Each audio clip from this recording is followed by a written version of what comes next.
තස්ස භගවතෝ අරහතෝ සම්මා සම්බුද්දස්ස නමෝ තස්ස භගවතෝ අරහතෝ සම්මා සම්බුද්දස්ස නමෝ තස්ස භගවතෝ අරහතෝ සම්මා සම්බුද්දස්ස. ගෞරවනීය ස්වාමීන් වහන්සේලා වරක් ප්‍රමුඛ මහා සංඝරත්නයන් අවසරයි. අද අපි කතා කරන්නට යන්නේ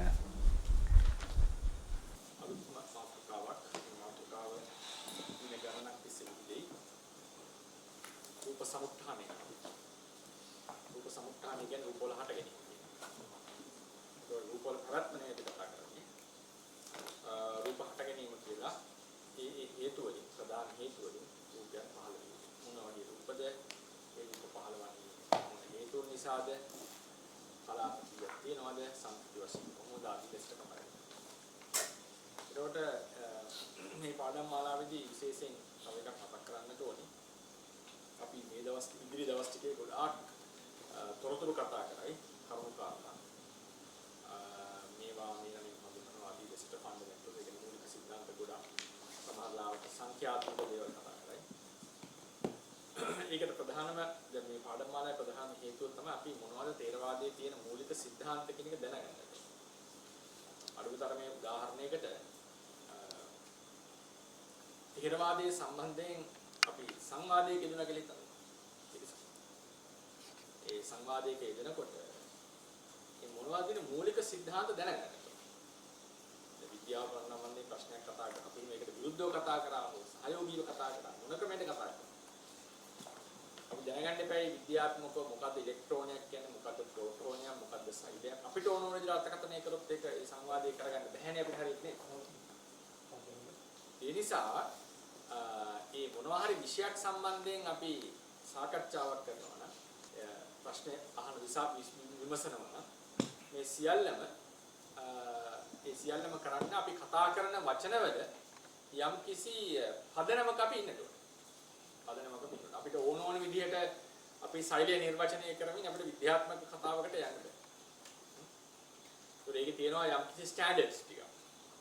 එතකොට තේරවාදයේ ඇතුළේ අපි කතා කරනවා. තේරවාද සම්ප්‍රදාය සම්බන්ධයෙන් අපි කතා කරනකොට අනිවාර්යෙන් මූලික સિદ્ધාන්තවල බැසගෙන ඉන්නට ඕනේ. ඒක පිළිගන්නවද නැද්ද කියන එක වෙනම කතාවක්. ඒක සම්බන්ධයෙන් ප්‍රශ්නයක් අහනවා නම් අපිට කියන්නේ අපි දිගට සංවාදයක යෙදෙනවා නම් මොනවද තියෙන්නේ කියලා ඉස්සෙල්ලා ඉගෙනගෙන තියෙන්නේ. එතකොට මේ පාඩම් මාලාවෙන් අපි කරන්නේ එනේ කියපු මූලික સિદ્ધාන්ත ටික ක්‍රමානුකූලව පිළිවෙලින් හදාගන්න. මේක තමයි මේ පාඩම් මාලාවේ ප්‍රධානම ඉලක්කය. ඊට පස්සේ ඒකේ ප්‍රතිඵලයක් ලෙස අපි කොහොමද තේරවාදී ඇතුලේ විදර්ශනා ඥානය විස්තර කරලා තියෙන විදර්ශනා භාවනාව කොහොමද කරන්නේ කියන එක කතා කරමු. ඒ නිසා මේ අද පටන් එන පාඩම් කිහිපයම ගොඩාක් මූලික સિદ્ધාන්ත කතා කරයි සංඛ්‍යාත්මකව දේවල් ගොඩක් තියෙයි. ඉතින් අපි ඒවා හිමිසරේ කරගෙන යන්න බලමු. ඉතින් අපි අද ඉඳලා ඊට පස්සේ ඔය කියපු පාඩම් කිහිපෙදි ඉදිරියට යන පාඩම් වලදී මූලික સિદ્ધාන්ත කතා කරයි සමහර සංඛ්‍යාත්මක දේවල් ටිකුත් කතා වෙයි. මොකද අපි තේරවාදය ගැඹුරට ඉගෙන ගන්නකොට ඒක ඉතා වැදගත් වෙන නිසා. ඉතින් රූප සමුත්ථානය කියලා කියන්නේ රූපවල හට ගැනීම කියන්නේ. ඒ කියන්නේ රූප හට ගන්න හේතුවට සමුත්ථානය කියන්න පුළුවන්. හුදු හට ගැනීමට සමුත්ථානය කියන්න පුළුවන්. සමුත්ථහන්ති ඒ තස්මාති ඒ හේතු කොටගෙන හට ගන්න නිසා සමුත්ථානක. දැන් සමුදය කියලා කියන්නේ හට ගැනීම නෙවෙයි. හට ගන්නට හේතුව. ඒ වගේ සමුත්ථානය කියනකොට හට ගැනීමේ හේතුව රූප වලට හේතු සහ රූප වල හට ගැනීම කියන අර්ථ දෙකම ගන්නට පුළුවන්. එතකොට ඒකේ තේරවාද ධර්මයට අනුව රූප හට ගන්නා ප්‍රධාන හේතු හතරක් තියෙනවා. මොනවද ඒ හතර? කර්මය, චිත්තය, ඍතුව, ආහාරය. කර්මය, චිත්තය, ඍතුව, ආහාරය. මොනවද මේ මොන වගේ කර්මද, මොන වගේ සිද්ද, මොන වගේ ඍතුද, ඕජාද කියන එක අපි එදාට ඉදිරියේදී සාකච්ඡා කරනවා. ඒක පාඩමක් ගන්න. අද හැඳින්වීමක් විතරයි මම කරන්නේ සමුත්ථානය සම්බන්ධයෙන්. එතකොට දැන් අපි මෙතෙක් වෙලා කතා කරා රූප තියෙනවා සාමාන්‍යයෙන් 18ක්. ඒ 28ක් කියලා පොත්වල තියෙනවා අනිෂ්පන්න රූපත් එකතු කරලා. මේ රූප ටික සාමාන්‍යයෙන් අපි ප්‍රධානම රූප කතා කරා පඨවි ආපෝ තේජෝ වායෝ කියන මහා භූත හතරයි. ඒවා සමග පහළ වෙන අවිනිබ්බෝග වර්ණ, ගන්ධ, රස, ඕජා කියන රූප ටිකයි. ඊට අමතරව ඒවායේ පරිච්ඡේද රූපේ වන ආකාශ ධාතුව සහ පරිච්ඡේද රූපේ කියන එකත් අපි සාකච්ඡා කරන්නට යෙදුණා. ඉතින් මේක තමයි මෙතෙක් වෙලා අපි කරපු පාඩම් ටික. ඉතින් දැන් මේ කතා කරපු රූප දැන් ඉදිරියේදී අපිට තව රූප ටිකක් කතා කරන්න වෙනවා. ඒවා මේ මාතෘකාවලදී කතා කරනවා. මෙතෙක්කල් කතා කරපු රූපත් ඉදිරියේදී කතා කරන්න තියෙන රූපත් කියන රූප 28ම අපි ක්‍රමයකට ගත්තොත්. මම 28යි කියලා දැන් පාවිච්චි කරන්න අනිෂ්පන් රූපත් එකතු කරලා. මොකද එහෙම තමයි පොත්පත්වල මේක කතා කරලා තියෙන්නේ. ඉතින් මේ පාඩම් වලදී මම රූප 28ම සාකච්ඡා කරනවා පරමාර්ථ වශයෙන්. සමහර තැන්වල 18යි කියලා කියයි. ඒතර අනිෂ්පන් රූප අතහැරලා. ඒතර මේ රූප 28ම අපි බෙදනවා ඒවායේ හට ගැනීමේ හේතුව අනුව. දැන් රූප 28ක් තියෙනවා. ඒ රූප 28න් සමහර රූප හටගන්නේ කර්මය නිසා. සමහර ඒවා ඍතුව නිසා. තේජෝ ධාතුව. සමහර ඒවා චිත්තය නිසා. සමහර ඒවා ඕජාව නිසා. මෙන්න මේ හට ගැනීමේ හේතුව මත රූපය වර්ග 4කට බෙදෙනවා. මොනවද? කර්මජ, චිත්තජ, ඍතුජ, ආහාරජ. ඍතුව කියන්නේ තේජෝ ධාතුව නම. එතකොට ඒ හටගන්න හේතුව මත මොන හේතුවකින්ද හටගන්නේ කියන එක පදනම් කරගෙන රූපය ක්‍රම 4කට අපි හඳුන්වනවා. එතකොට අපි රූප 28ක් තිස්සේ එකපාර ගත්ත රූප ටික දැන් 4කට බෙදෙනවා. දැන් සමහර රූප තියෙනවා රූප 28න් ওই ක්‍රම 4ෙන්ම හටගන්න ඒවා. කර්මය නිසා හටගන්නවා, සිත නිසා හටගන්නවා, ඍතුව නිසා හටගන්නවා, ඕජාව නිසා හටගන්නවා. සමහර ඒවා තියෙනවා චිත්ත, ඍතු, ඕජා තුනෙන්ම හටගන්නවා. කර්මය නිසා හටගන්නේ නැහැ කියලා කියනවා. සමහර ඒවා තියෙනවා සිත සහ ඍතුව විතරක්. සමහර ඒවා චිත්තේ විතරක්. මේ වගේ සමහර ඒවා කර්මයේ විතරක්. මේ වගේ ඒ සමහර රූපවල තියෙනවා වෙනස්කම්. ඒවා අපි ඉදිරියේදී දැනගන්නවා අවසානයේදී මේ පාඩම ඉවරනකොට. දවස් කිහිපයක් යයි මේ පාඩම එක දිගට. රූප සමුට්ඨානය කියන පාඩම. ඉතින් කර්මය නිසා හටගන්න රූප වලට කිව්වා කර්මජ රූප කියලා ජයන්නක් අකට දාගන්න. සිත නිසා හටගන්න, චිත්තේ නිසා හටගන්න චිත්තජ. චිත්තචෝ ජාතං කියන එකයි තේරුම. සිතෙන් හටගත්ත කියන එක. කම්මතෝ ජාතං. ඊට පස්සේ ඍතුව නිසා හටගන්න ඒවා ඍතුජ නැත්නම් උතුජ පාලියෙන්. ආහාර නිසා හටගන්න ඒවා ආහාරජ. ජයන්නක් එක්ක ලියන්න ඕන. ආහාරය වෙන්නේ ආහාර රූපය කියලා කියන්නේ හේතුව. ඒ නිසා හටගන්න රූප ආහාරජ රූප. ආහාරය නිසා හටගන්න රූප ආහාරජ රූප. ඍතුව තමයි තේජෝ ධාතුව. ඒක හේතුව. ඒක නිසා හටගන්න රූප ඍතුජ රූප. කර්මය කියන්නේ චේතනාව. ඒ නිසා හටගන්න රූප කර්මජ. සිත මෙතන සිත කෝර චිත්තචෛතසික ධර්ම සමූහය චිත්තුප්පාදේ අපි ගන්න. චිත්තුප්පාදේ නිසා හටගන්න රූප චිත්තජ. චිත්තජ. එතකොට ඒ නිසා ඒ හටගන්න හේතුව මට රූප නැවත 4කට බෙදුණා. දැන් බලන්න ඊට පස්සේ මේ රූප පහළ වෙන්නේ. දැන් ඒ දැනුම තියෙනවා අපිට. ඒ රූප පහළ වෙන්නේ තනි තනිවද? කිසිම පරමාර්ථ ධර්මයක් සංගත පරමාර්ථයකට තනියම පහළ වෙන්න පුළුවන්ද? බෑ. කලාප වල පහළ වෙන්නේ. නාම කලාප හෝ රූප කලාප. නාම කලාප වලට කිව්වා චිත්තුප්පාදේ කියලා නේ. රූප කලාප වලට කිව්වා රූප කලාපේ. එහෙනම් මේ සතර ප්‍රත්‍යයෙන් හටගන්න රූපත් පහළ වෙන්නේ කලාප වශයෙන්. සමූහ වශයෙන්. මොකද රූප කලාපයක තියෙන ප්‍රධානම ලක්ෂණ ඒකුප්පාදය එකම හට ගැනීම එකම ඒක නිරෝධය එකම නිරෝධය ඒක නිශ්‍රය එකම නිශ්‍රය සහ වුත්ති එකට පවතිනවා එකම අවකාශයක් ගන්නවා එකම අවකාශයක් ගන්නවා. ඒතර මෙන්න මේ කියන ලක්ෂණ වලින් යුක්ත රූප මිටි තමයි හටගන්නේ. තනියම රූප හටගන්නේ නැහැ. එතකොට එහෙමනම් කොහොමද කියන්න ඕනේ? කර්මජ රූප මිටියට කියනවා කර්මජ කලාපයක් කියලා. චිත්තජ රූප මිටියට කියනවා චිත්තජ කලාපයක් කියලා. ඍතුජ රූප මිටියට කියනවා ඍතුජ කලාපයක් කියලා. ආහාරජ රූප මිටියට තියෙනවා ආහාරජ කලාපයක් කියලා. ඕක තමයි ඊළඟ ප්‍රධානම කාරණාව. එතකොට රූප ඒ හේතුන් අනුව හේතු 4ක් තියෙනවා රූප හටගන්න. ඒ හේතුන් අනුව රූප ටික කොටස් 4කට බෙදුවා. ඒ රූප තනිව හටගන්නේ සමූහ වශයෙන්.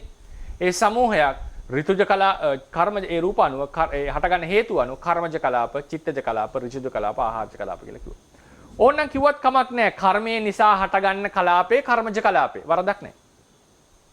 කර්මය නිසා හටගන්න කලාප කර්මජ. නැත්නම් කියනවා කර්මය නිසා හටගන්න රූපවල කලාපේ කර්මජ කලාපේ. මෙන්න තේරුණාද? කර්මය නිසා හටගන්න කලාපේ කර්මජ කලාපේ. කර්මය නිසා රූප හට ගන්නවා. ඒ රූපවල සමූහය කර්මජ කලාප. හරිනේ? ඒ නිසා ওই ක්‍රම දෙකටම අපිට විස්තර කරන්නට පුළුවන්. ওই ක්‍රම දෙකටම අපිට විස්තර කරන්න පුළුවන්. ඒකේ පොඩි වෙනස්කමක් තියෙනවා. ඒක අපි පොඩ්ඩක් ඉදිරියේදී ඒක මම චිත්තජ ওই විඤ්ඤාති එහෙම කතා කරනකොට පොඩ්ඩක් ඒක මතු කරලා පෙන්නන්නම්. ඒ තන ඉතින් අපි කොයි විදිහට කිව්වත් කර්මය නිසා හටගන්න කලාපය කියලා කිව්වත් කර්මය නිසා හටගන්න රූපවල කලාපය කිව්වත් ඒක ගැටලුවක් නෑ. ලොකු ප්‍රශ්නයක් වෙන්නේ නෑ. ඒ නිසා කර්මජ කලාප, චිත්තජ කලාප, ඍතුජ කලාප, ආහාරජ කලාප කියලා හතරට බෙදෙනවා. දැන් මේ කලාපයෝ පවතින්නේ කෙසේද? ක්ෂණයයි හටගෙන නිරුද්ධ වෙනවා. ක්ෂණ මාත්‍රයි. නමුත් ඒ කලාප එක කලාපයක් හටගෙන නිරුද්ධ වෙලා අවසන් වෙනවද මේ වගේ සාමාන්‍ය? නෑ. මේක පරම්පරා වශයෙන් පවතිනවා. පරම්පරා වශයෙන් පවතිනවා. එතකොට එසේ පවතින එක දැන් කර්මජ කලාපයක යම්කිසි හේතුන් නිසා හටගත්ත කර්මජ රූපවල පරම්පරාවට කියනවා කර්මජ සන්තතියක් කියලා. සන්තතිය.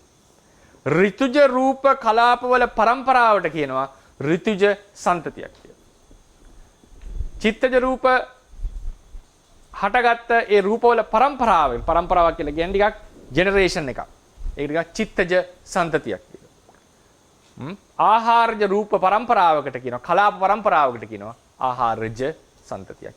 එතකොට ඒ සන්තතිත් අපි කතා කරනවා. ඒක සන්තතිය මම ලියලා ඇත්තේ ඊළඟ පිටුවේ. 69 වෙනි නම්බරේට. 61 62 63 69. රූප සන්තතියක් කරන රූප කලාපවල පරම්පරාවකි. ඒකත් හතරවැදෑරු. ඒකත් හතරවැදෑරු. දැන් එතකොට අපි ඒක බෝඩ් එකේ ලියමු එක තැන. දැන් අපි මාතෘකාව මෙහෙමයි කතා කරන්නේ. ඉතින් අපි කර්මය රූප සමුත්ථානය කතා කරනකොට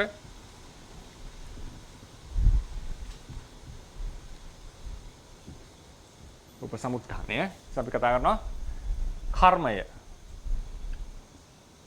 හරිනේ? චිත්තය.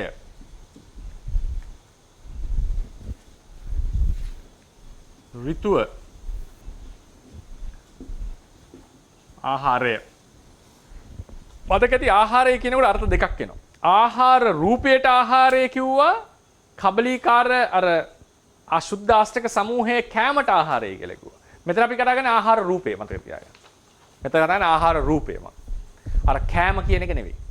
ආහාර රූපය. එතකොට මේ තමයි හේතු. රූපය හටගන්නට තියෙන ප්‍රධාන හේතු. මේවට කියනවා ජනක ප්‍රත්‍ය කියලා. වචන හිත ගන්න ඕනේ. ජනක ප්‍රත්‍ය. ජනක ප්‍රත්‍ය කියලා කියන්නේ යම්කිසි හේතුවක් නිසා ඵලයක් හටගනීද? ඵලයක් හටගනීද? ඒ හේතුවට කියනවා ජනක ප්‍රත්‍ය කියලා. ජනක ප්‍රත්‍ය. යම්කිසි හේතුවක් නිසා යම් ඵලයක් නොතිබිච්ච ඵලයක් හටගනීද? ඒ හේතුවට කියනවා ජනක ප්‍රත්‍ය. ජනක කියන්නේ ජනේති කියන්නේ උපදවනවනේ. ජනක කියන්නේ උපද්දවන්න. ජනක කියන්නේ උපද්දවන්න. විදුලි ජනකය කියන්න පුළුවන්. විදුලි උපදවන ජෙනරේටරේට. එතකොට ජනක ප්‍රත්‍ය. මේ තමයි රූප උපදවන ප්‍රත්‍ය ටික. ඊට පස්සේ මේ කර්මය නිසා උපදින රූප වලට කියනවා මොකද්ද නම? කර්මජ රූප. මේ ජයනිතා වැදගත්. කර්ම රූප කියන්න එපා. කර්මජ රූප. ඊට පස්සේ එනවා චිත්තජ රූප. සිත නිසා හටගන්න. මෙතන සිත කියවට චිත්තුප්පාදේ මතක තියාගන්න. චිත්තචෛසික ධර්ම සමූහයම අපි ගන්නෙ. ඍතුව නිසා හටගන්නේවට කියනවා ඍතුජ රූප. ආහාරය නිසා ආහාරජ රූප. ඔය තමයි රූප හටගන්න රූප. ජනක ප්‍රත්‍ය අනුව අපි රූප ටික බෙදෙනවා. ඊළඟට කලාප.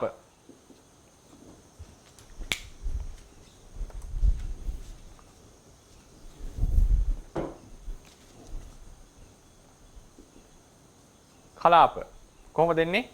කර්මජ කලාප. මේ ඔක්කොම පේනවද දන්නේ නේ? අනේ. ඊට පස්සේ චිත්තජ කලාප.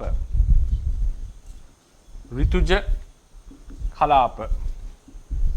ආහාරජ කලාප. මොකද්ද කර්මජ කලාපයක් කියලා කියන්නේ? කර්මජ රූප සමූහයක්. චිත්තජ කලාපයක් චිත්තජ රූප සමූහයක්. ඍතුජ කලාපයක් ඍතුජ රූප සමූහයක්. ආහාරජ කලාපයක් ආහාරජ රූප සමූහයක්. හොඳටම තියෙන ආහාරය ආහාරජ රූප ආහාරජ කලාප. ඊළඟට අපි යනවා ඊළඟට සන්තති කලාප පරම්පරා සන්තති. කර්මජ සන්තති චිත්තජ සන්තති ඍචුද සන්තති ආහාරජ සන්තතිස්. සන්තතියක් කියලා කියන්නේ පරම්පරාවක් කියන එකයි. පරම්පරාවක්. ඕනනම් අපිට මෙතන ගන්නට පුළුවන් කර්මජ ශරීරයක්, කර්මජ සමූහ, කර්මජ රූප සමූහයක්, කර්මජ ශරීරයක්, නේ කර්මජ సంతානයක්. ඒ වගේ බෙදීමෙන් පුළුවන්. නමුත් ඒක ඒව වලට යන්න පුළුවන් අපිට අර්ථකථන වලට. නමුත් ඒක අපිට ලකුවටම ප්‍රයෝජනවත් වෙනවා අඩුයි. නැත්නම් කර්මජ ශරීර, චිත්තජ ශරීර, චිත්තජ රූප ශරීරය, සමූහය. ගොඩක් පහළ වෙනවා එකපාර. ඍතුජ රූප ශරීරයක්, ආහාරජ රූප ශරීරයක් කියලා කතා කරන්නත් පුළුවන්.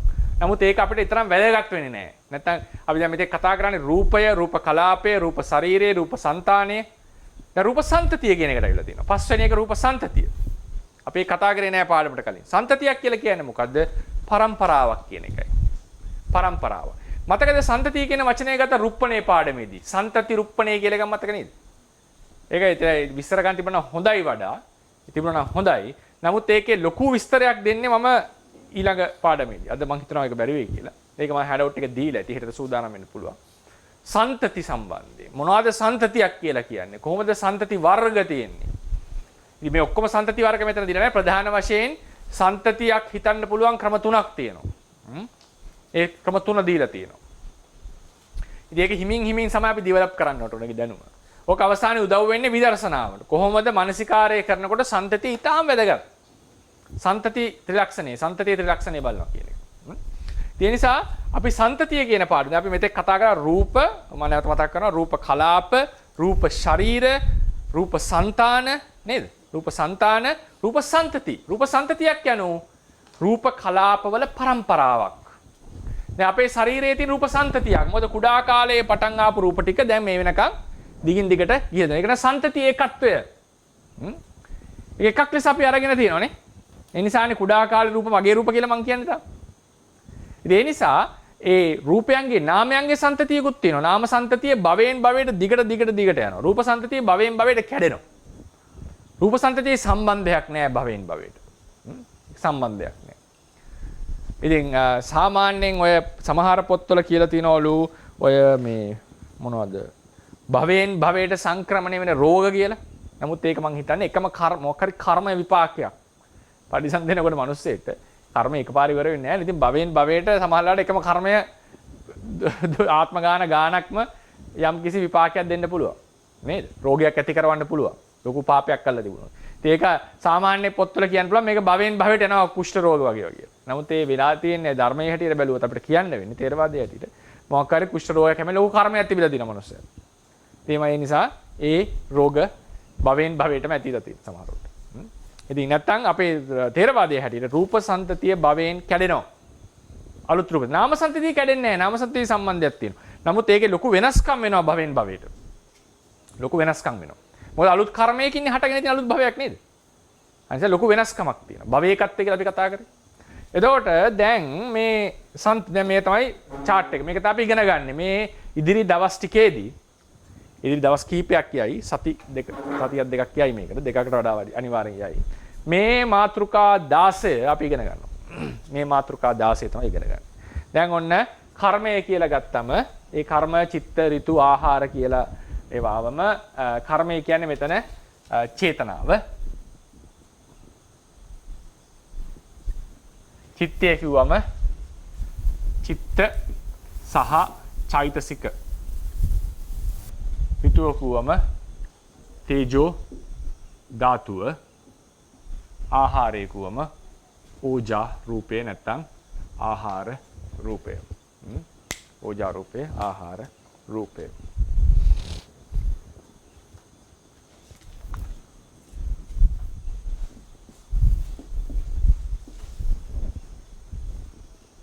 ඕජා රූපේ ආහාර රූපේ. සාමාන්‍යයෙන් අපි කියනවා චේතනාව ගත්තම චේතනා ඒක මම ඉස්සරහට දීර්ඝව කතා කරනවා. චේතනාව ඒක මම ලියන්නේ නැහැ. චේතනා 25ක් තියෙනවා.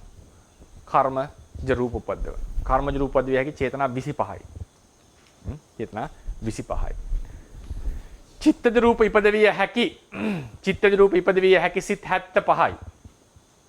සිත් 75ක් තියෙනවා. චිත්තජ රූප ඉපදවිය හැකි සිත්.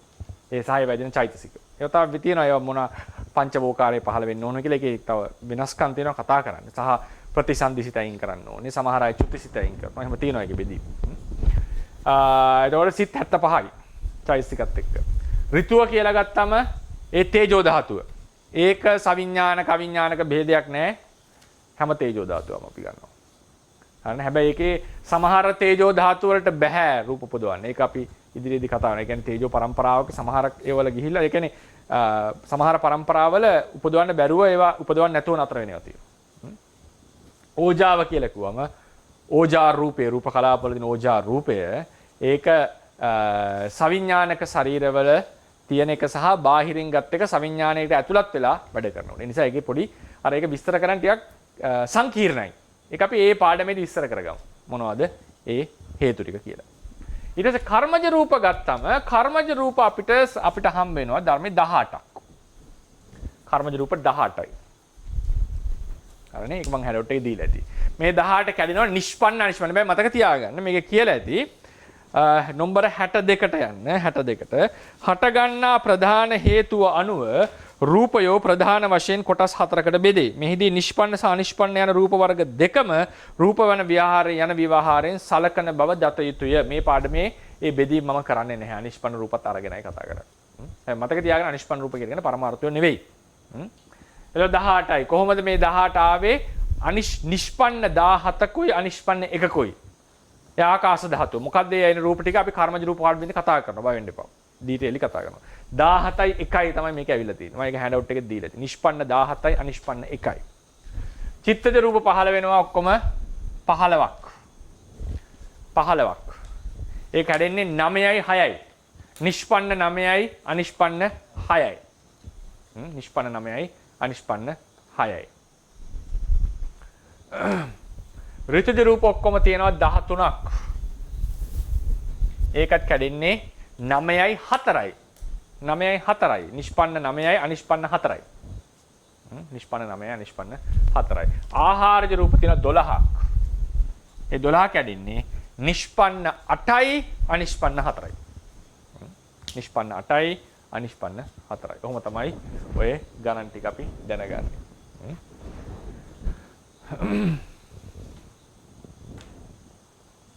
ඊට පස්සේ එනවා කලාප සංඛ්‍යාවලට. කර්මජ කලාප 9ක් තියෙනවා. කර්මජ කලාප 9ක් තියෙනවා. චිත්තජ කලාප 8ක් තියෙනවා.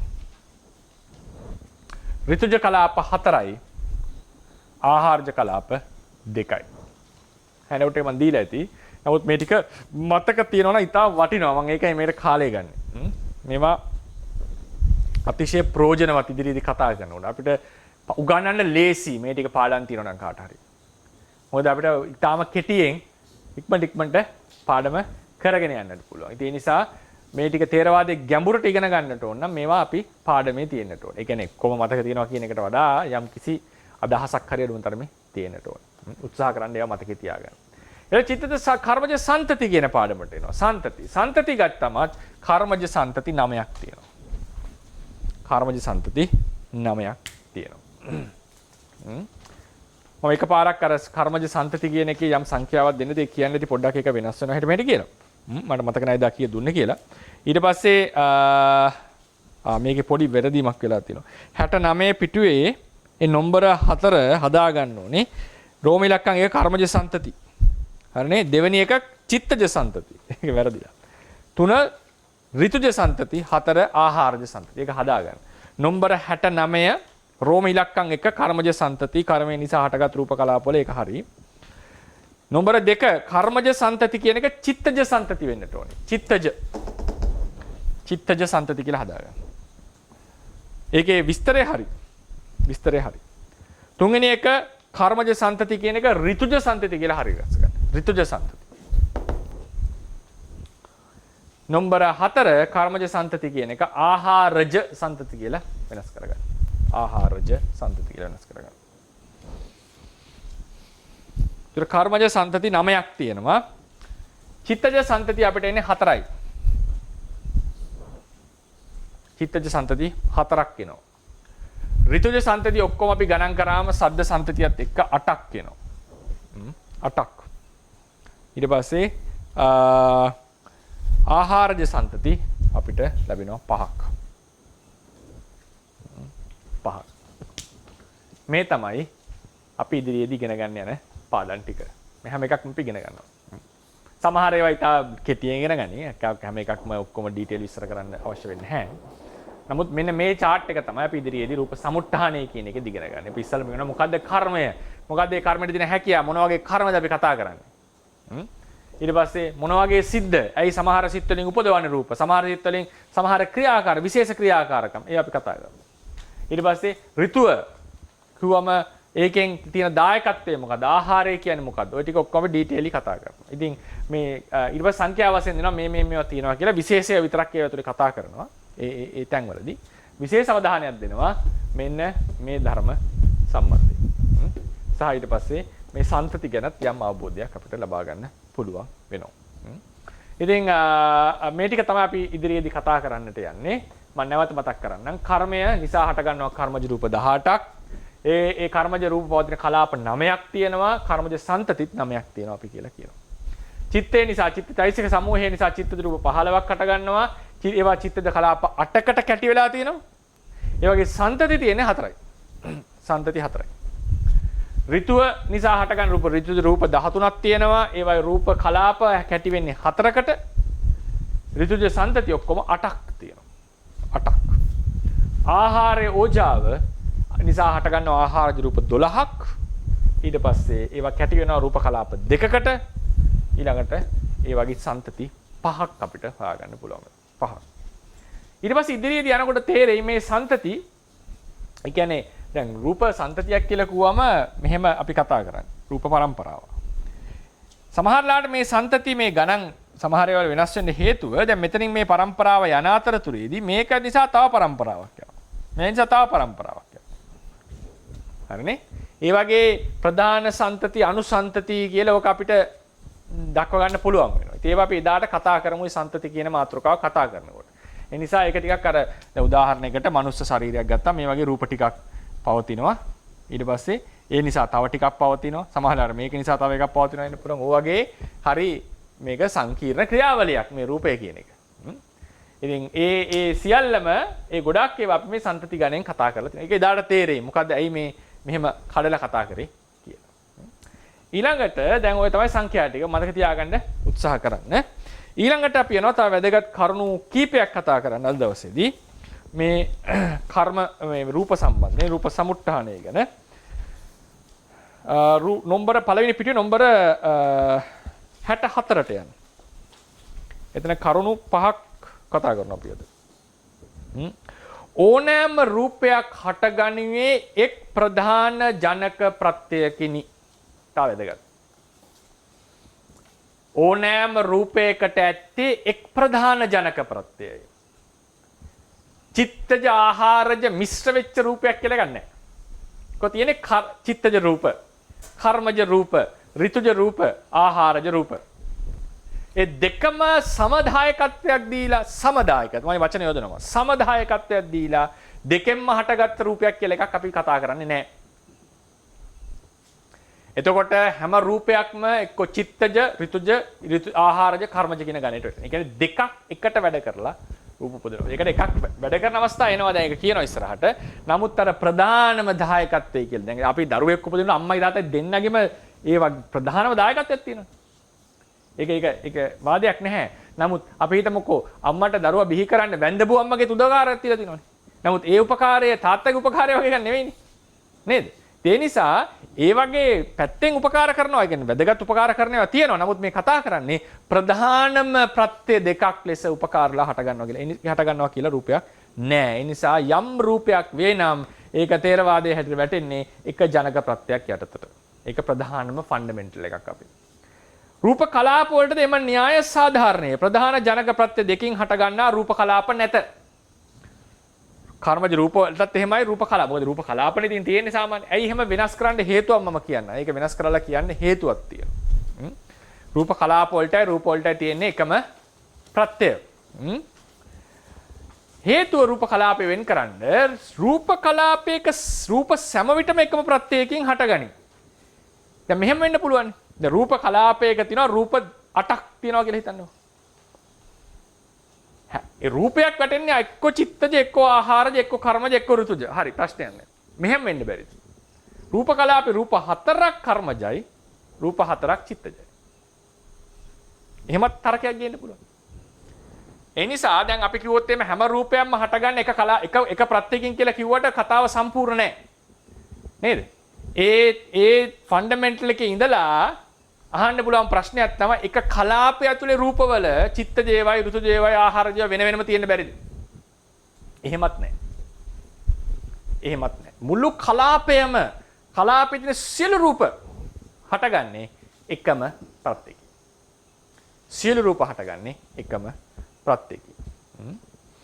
ඒ කියන්නේ මුළු කලාපයම හටගන්නේ කලාපයක් හටගන්නේ කලාපයේ රූපත් හටගන්නේ එකම ප්‍රත්‍යයකින් කියලා. මතක තියාගන්න. මුළු කලාපයම.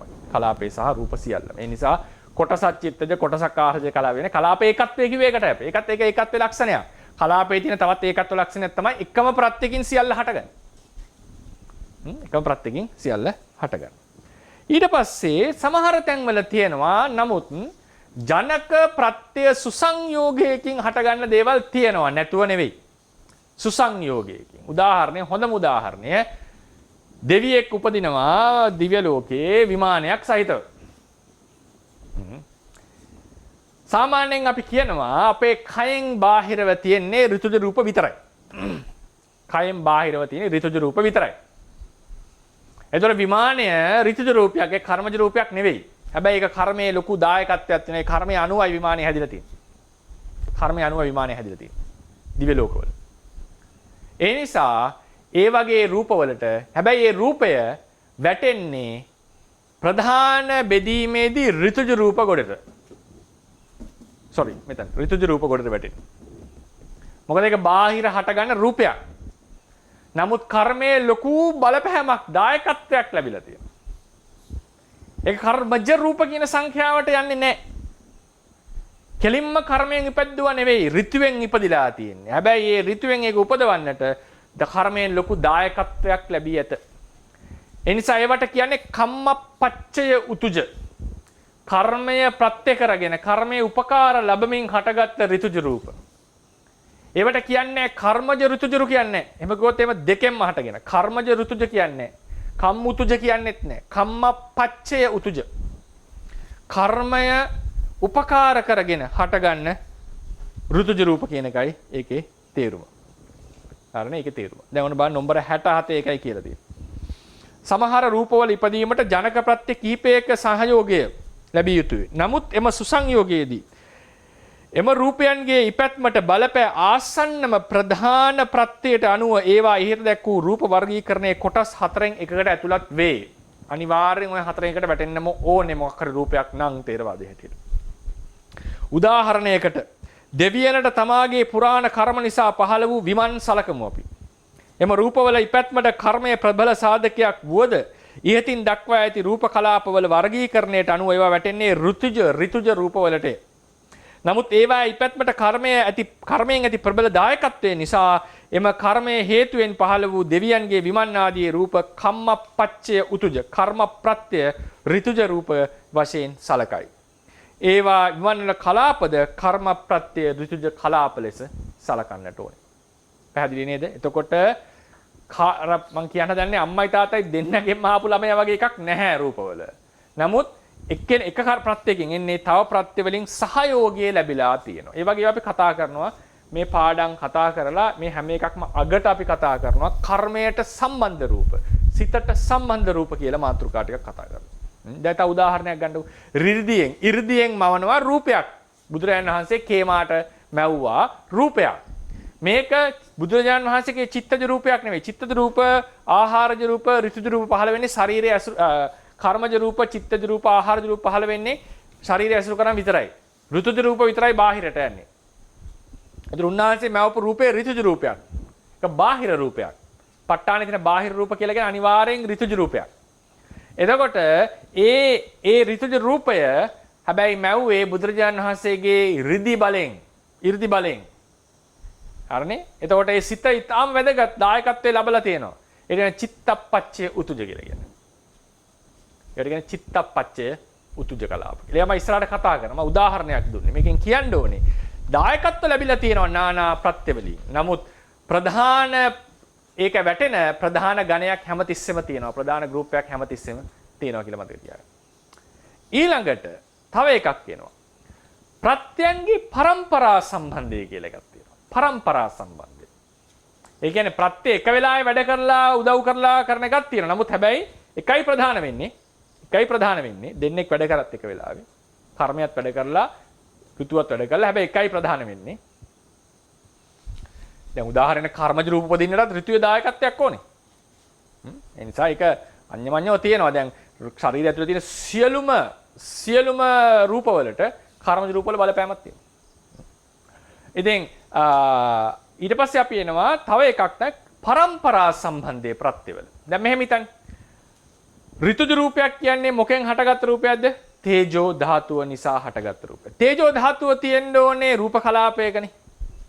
මොකක් හරි රූප කලාපයක තියෙනවා. තේජෝ ධාතුව කියන එක මේ දෙක මේ ඍතුජ රූපය ආහාරජ රූපය ආහාරයයි ඍතුවයි කියන දෙක මොකක් හරි රූප කලාපයක් අස්සේ තියෙන්න ඕනේ දෙන්න. ඒ රූප කලාපය හැදිච්ච තව මොකක් හරි ප්‍රත්‍යක් තියෙනවනේ. දැන් හිතන්න. කර්මජ රූප කලාපයක තියෙන ඍතුවක් තේජෝ ධාතුවක් රූපයක් උපද්දවන.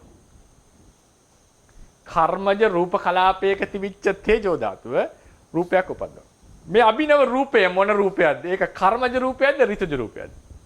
මොකක්ද හිතන්නේ? නෑ අපි ප්‍රධාන වර්ගීකරණයට වැටෙන්න ඕනේ.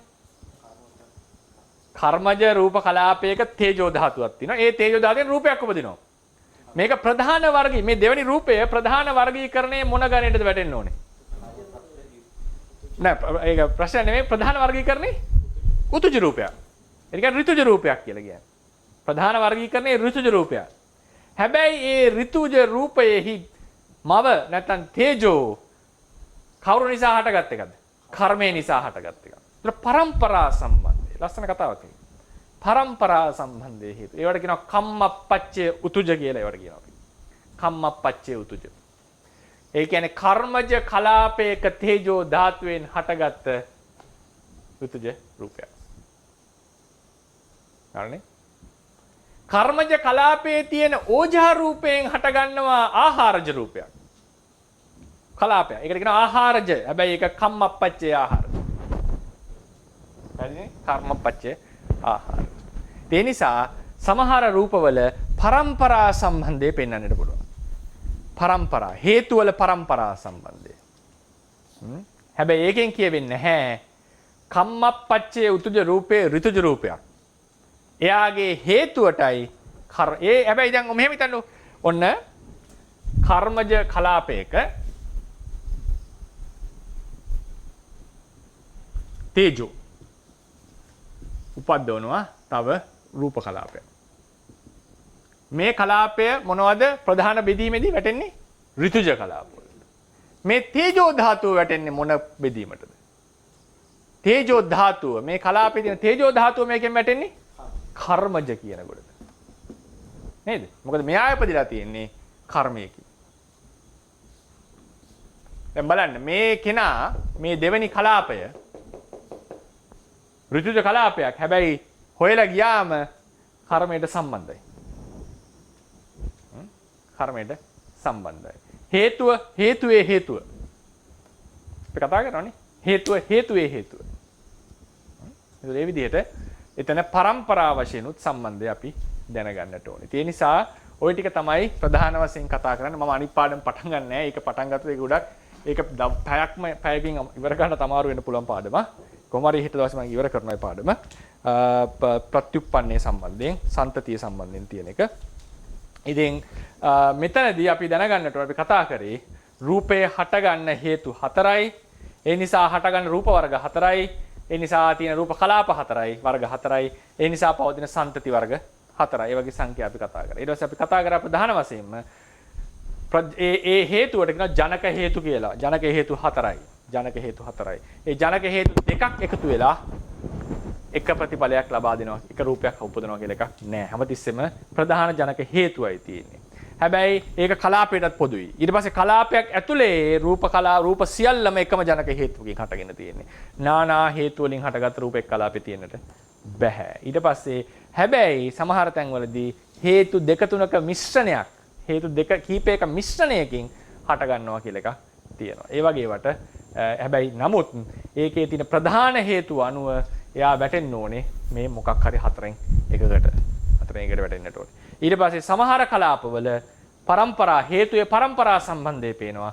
උදාහරණයකට කර්මජ කලාපයක තේජෝ ධාතුවෙන් හටගත්ත ඍතු කලාපයකට ඍතුජ කලාපයක්. හැබැයි ඒක කර්මයේ දුරින් ප්‍රත්‍ය වෙලා තියෙනවා. يعني උදේට දැන් විස්තර කරන්නට තියෙන්නේ. ඊට පස්සේ එක ප්‍රශ්නයක් අහලා තිබ්බා දැන් අර කර්මය නිසා හටගන්න විමන්. කර්මය නිසා හටගන්න විමන් තියෙනවානේ. දිව්‍ය ලෝකේ නේද? ඒක පොඩ්ඩක් කෙටිය මතක් කරන්න. කර්මය නිසා හටගන්න විමන්. එතකොට සාමාන්‍යයෙන් කර්මය නිසා මගේ කර්මෙන් නම් හටගත්තේ මම මැරෙනකොට ඒක නැති වෙන්නට ඕනේ. කර්මය නැති වෙන්නට ඕනේ. ඒක තමයි සාමාන්‍ය ස්වභාවය. දිව්‍ය ලෝකයේ දෙවියෙක්ගේ විමානයක් දෙවියත් එක්ක නැති වෙන්නට ඕනේ. කර්මය නිසා නම් හටගත්තේ. ඉතින් සමහරත් කතා ප්‍රවෘත්ති වල තියෙනවා ඔය වෘක්ෂ දෙවියන් ගැන කතා කරනකොට. එක මොනවද වෘක්ෂ දෙවියෙක්ගේ ගහ කපනවනේ. ඒක බුදුරණන්සේ ගහට ඇහුවට කිව්වට පස්සේ බුදුරණන්සේ කියනවා මේ අහවල් තැන දෙවියා චුත වුණා ඒ ගහට යන්න කියලා. එතකොට ඒක ඒ විමානයත් එක්ක ගහද නැත්නම් ගහ විතරක්ද ගහ එයාට ගියා මෙතන විමානය පහළ වුණාද කියන එක විස්තර කරගන්න තේරෙන්නේ නැහැ. එහෙම වුණොත් එහෙම සමහර විට වෘක්ෂවල විමන් තියෙනවා නිකන් ඒවල පහළ වෙනවා. ඒ කියන්නේ විමන් තියෙන වෘක්ෂ තියෙනවා කියලා අපිට කියන්නට වෙනවා. එයාගේ කර්මය අනුව පහළනොත් එහෙම අර දෙවියා චුත වුණා කියලා හරියන්නේ නැහැ. එතකොට ඒ විමානය නැති වෙන්නට ඕනේ. එහෙනම් ඒ අනිත් දේවතාව ඒ විමානෙට ඒ වෘක්ෂයට ගියාම එයාට ඒ වෙන විමානයක් පහළ වෙන්නට ඕනේ. ඉතින් ඒක මට තියෙන දැනුමෙන් විසඳන්න ටිකක් අමාරුයි. ඉතින් මේ දෙවියන් විමන් සම්බන්ධයෙන් ආපු නිසා ඒ ප්‍රශ්නේ ගත්තේ. සාමාන්‍යයෙන් අපි දිව්‍ය ලෝක ආදී ගත්තාම අපිට තියෙන තොරතුරු අනුව දෙවියා චුත වෙනකොට විමානේ නැති වෙන්නට ඕනේ. විමානේ හැදෙන්නේ කොයි වෙලාවද කියලා හොම ප්‍රතිසන්දියට කලින් නිර්මාණය වෙන්න ඉඩ වැඩි. කර්මය අවස්ථාව ලැබුණම නිර්මාණය වෙනවා කියලා තමයි හිතෙන්නේ. අර තියෙනවනේ මුගලන් ස්වාමීන් වහන්සේ ගියාට පස්සේ නේද? හිස් විමානයක් තිබ්බනේ. ඒ නන්දිය නේද? නන්දිය බ්‍රාහ්මණ උපාසකතුමානේ. ඒ නන්දි උපාසකතුමාගේ විමාන තිබුණා. ඉතින් ඒකෙදි එයා උපදින්න කලින් විමානේ හැදිලා තිබුණා. ඉතින් ඒ නිසා ඒක ඒවා ටිකක් කර විසඳ ටිකක් තොරතුරු හොයන්න ඕනේ කරුණු. ඉතින් ඒකත් පොඩ්ඩක් මතක් කිරීමක් කරනවා. මේ ටික තමයි අද දවසේ කතා කරන්න තියෙන්නේ. හෙට දවසේ හෑන්ඩ් අවුට් එකක් අලුතෙන් හම්බෙන්නේ නැහැ. මේ හෑන්ඩ් අවුට් එකමයි අපි යොදාගන්නේ. ඉතින් ඒකේ ගොඩාක් වැදගත් තොරතුරු තියෙයි කතා කරන්න. විශේෂයෙන් පටිසම්භිදා මාර්ගයේ අටුවාව සම්මසන ඥානයේ සම්බන්ධයෙන් විදර්ශනා ඥානයේ සම්බන්ධයෙන් තියෙන තොරතුරු මත පදනම් වෙලා තමයි මේ ඊළඟ තොරතුරු එන්නේ. මොකද සන්තතිය අපි ඉස්සෙල්ලා කතා කරලා ඉන්න ඕනේ. මොකද්ද මේ සන්තතිය කියන්නේ කියලා. ඊට පස්සේ පටන් ගන්නවා මම අනිද්දා ඉඳලා කර්මජ රූප කර්මජ රූප ඒ ටික වෙනම විස්තර වශයෙන් දීර්ඝව කතා කරන්න පටන් ගන්නවා. අවසරයි පින්වත් ස්වාමීන් වහන්සේ. ස්වාමීන් වහන්සේ මේ දේශනාවේදී මේ ජීව විමාන පිළිබඳ මේ තත්ත්වපුතේ කරුණොත් එක්ක එතකොට දෙවියන්ට පහළ වෙන දිව්‍ය අක්ෂරාවනුත් වෙනස්ම සත්‍යයෝද කර්මයේ දායාද කරගෙන ඍතුජ කලාපලෙන් උපදින නැත්නම් ඒ කර්මයෙන් උපදින මේ දෙවියන් සමග උපදින මේ කොටසක්ද? ඒ දෙවියන්ට පහළ වෙන කර්මයෙන් පහළ රූප කොටසක්. නෑ ඒකට වෙනම සත්වය කොටසක්. ඒකට වෙනම සත්වයෝ. ඔය ඔකත් ඔය සත්ව විශාල මේකෙදි තියෙන එකක් නේ. දැන් නිරේ ඉන්න සත්වයෝ ඉන්නවා නිරපල්ලෝ කියලා නේ වල දෙනයි. ඒකට වෙනම සත්ව කොටසක්. දිව්‍යෝන්ගේ දිව්‍යාංගනා වෙනම සත්ව. ඒකට කොහොමද අතන්ට ඇලොකේට් උනේ කියන එක මට විස්තර කරන්න තේරෙන්නේ නැහැ. ඒක විමානයකට. නමුත් සාමාන්‍යයෙන් ඒ කට්ටියත් දැන් උදාහරණයකට කියනවා දෙවියෙක් ඉපදිලා ඉන්නකොට ඒ දෙවියාගේ උකුල එකපාරට දෙවි කෙනෙක් පහළ වෙනවා. එතකොට එයා පුතා හෝ දුව ලෙස සලකන්නට. පුතා හෝ දුව ලෙස සලකන්න. ඒතර පුත්‍ර හෝ දුහිතෘ ස්නේහය උපදිනවා. එයා ඇකේ උපදිනවා. ඔය සක්‍රයාගේ පුතා කියන මාත්‍රනේ සමලන්නේ. සක්‍රයාගේ පුතා කියන්නේ සක්‍රයාගේ ඔඩොක්කුවේ පහළ වෙච්ච අය. ඊට පස්සේ සමහර කට්ටිය පහළ වෙනවා දිව්‍යගේ ඇඳ උඩ. එතකොට සලකනවා බිරිඳ ලෙස. එතකොට එයාගේ බිරිඳ ලෙසයි සලකන්නේ. සමහර කෙනෙක් කාමරේ ඇතුලේ ඇඳ උඩ නෙවෙයි කාමරේ ඇතුලේ පහළ වෙනවා. එතකොට ඒ කට්ටිය මේ අර මොකද කියන්නේ සම්බාහණයෙන් වගේ කරන කෙනේ ඇඟ අතපවත ගන්න මෙහෙකාර මට්ටම. ඒ කියන්නේ ඒකට යාගේ ඇටෙන්ඩන්ට්ලා වගේ කට්ටිය. දේවසේර දින නටන අය එහෙම නිකන් එක එක තනින් පහළ වෙනකොට ඒ කට්ටියව ඒ විදිහට ගන්නවා. ඒ කට්ටිය වෙනම සත්වයෝ. ඒ කට්ටිය වෙනම සත්ව කොට්ටාස අර කට්ටිය උදෙසා පහළ වෙන රූප ටිකක් නම් නොවේ. ඊළඟට එනවා නිරේ ඉන්නවා නිරපල්ලෝ කියලා කොට්ටාසයක්. ඒ අර දඬුවම් කරනවනේ අහලා ඇති නේද? බුදු දේශනාවේ තියෙනවා නිරපල්ලෝ මෙහෙම කරනවා. ඉතින් ඒක ගැන තියෙන විස්තරය තමයි මේ කවුරුත් නෙවෙයි. ඔය අපි එක දවසක් කතා කරා දීර්ඝ ඔය අසුරයෝ ගැන කතා කරන්නේ පොඩි එකක් නේද විස්තර. ඒකෙදී ඉන්නවා කිව්වා ගන්ධබ්බ කුම්බණ්ඩ මොකද්ද? ගන්ධබ්බෝ කුම්බණ්ඩෝ නාග යක්ෂ කියලා කොටස් හතරක් අපි ඉන්නවා නේද? මේ කොටස් හතර සාමාන්‍යයෙන් ස්වභාවයෙන්ම රෞද්‍ර චේතනා ඇති අය. ටිකක් මොනවද? සරපරුසයි අනුන්ට හිංසා කරන්න කැමති. ඔය ලංකවල මේ මොකද්ද? ලෝකෙත් ඉන්නවනේ සමහර අය දැන් වද සමහරු කැමති වදක තනතුරට. සමහර අය ස්වභාවයෙන්ම කැමති අනිත් අය රිදවන්න, කරදර කරන්නට. ඒතර මේ වගේ අයත් මේ ගන්ධබ්බ කුම්බණ්ඩ බහුතරයක් හැමෝම නෙමෙයි. ඒ වගේ අර රෞද්‍ර ගති පැවතුම් තියෙන. ඒක මොකද කරන්නේ? මේකට නිකන් ඉන්න බැරුවට වගේ වේශය මාරු කරගෙන යනවා මේ නිරයට. මේක මාරු කරගෙන ගිහිල්ලා කර්මාන් රූපෝ විඳින්න ඉන්න සත්වයාට දුක් දිදී මේකට සතුට වෙනවා. බින්දනයක් ලැබෙනවා. ඔය සමහරට අහලා ඉන්නේ ප්‍රේතයෝ පස්සේ කපුටු ඇවිල්ලා හැම කොටන කතාවදී. කවුද මේ කපුටා? කවුද මේ බල්ලා? ඇවිල්ලා කරදර කරන්නේ. ඒක කමන්නේ කියන්නේ ඒත් මේ කට්ටියම තමයි වේසේ මාරු කරන් ඇවිල්ලා මේ කරදර කරන්නේ. සමහර තැනක ඉන්න පුළුවන් මොනවා හරි භයානක රූපයක් කර්මාන් රූපව හැදිලා කරදර කරන කෙනෙක් ඉන්න පුළුවන්. ඒ වගේ මම නැහැ කියන්නේ හැම රූප තියෙන අවස්ථාවේ නමුත් තියෙන අවස්ථා තියෙන පුළුවන්. නමුත් සාමාන්‍යයෙන් ඒ නිරපල්ලෝ ඔය හැදිලා කොටන වගේ සත්තු ඒ කට්ටියත් තවත් සත්ව කොට්ටාස්. ඒ කට්ටිය වගේ ඇවිල්ලා ලොකු වේස මවාගෙන ඒ දුක ලබා දෙනවා. ඒ කට්ටිය ඒක වින්දනයක් ලබනවා කියලායි කියන්නේ. දැන් පොඩි ප්‍රශ්න කීපයක් මැද හැබැයි කෙටි විදිහට මම හිතන්නේ ගන්න පුළුවන් මේ වහන්සේට මේ වෙලා තියෙන හැටියට. හරි. ඒ පළවෙනි සාරයෙන් දැන් එතකොට අපි දැන් මෙහෙම කියනකොට මේ රූප කියනකොට හැම වෙලාවෙම සත්‍යයට සාපේක්ෂ වෙන්න ඕනේ ස්වර්ණක්ෂ ඒකට. මොකද අපි දැන් මේ රූප කලාප වලින් හැදෙන්නේ චිත්තජ රූප එහෙම හැදෙනකොට එතකොට ඒක මනුෂ්‍යයාට සත්‍යයට සාපේක්ෂව තමයි මේ රූප කතා කරන්නේ අවස්ථාවේ ස්වර්ණක්ෂ. මට තේරෙන්නේ නැහැ සාපේක්ෂ කියන වචනේ ඔබතුමා යොදන්නේ මොන අර්ථයෙන්ද? ඒ කියන්නේ දැන් මනුෂ්‍ය කිකියුත් විතරයි මේ රූප අපිට මෙතන අදාළ වෙන්නේ කියන එක. මේකෙන් කර්මජ චිත්තජ ආහාරජ කියන තුනම අදාළ වෙන්නේ සත්වයන්ට විතරයි. අනිත් සත්වයන්ට සහ නොන් සත්වයන්ට ඍතු අදාළ වෙනවා.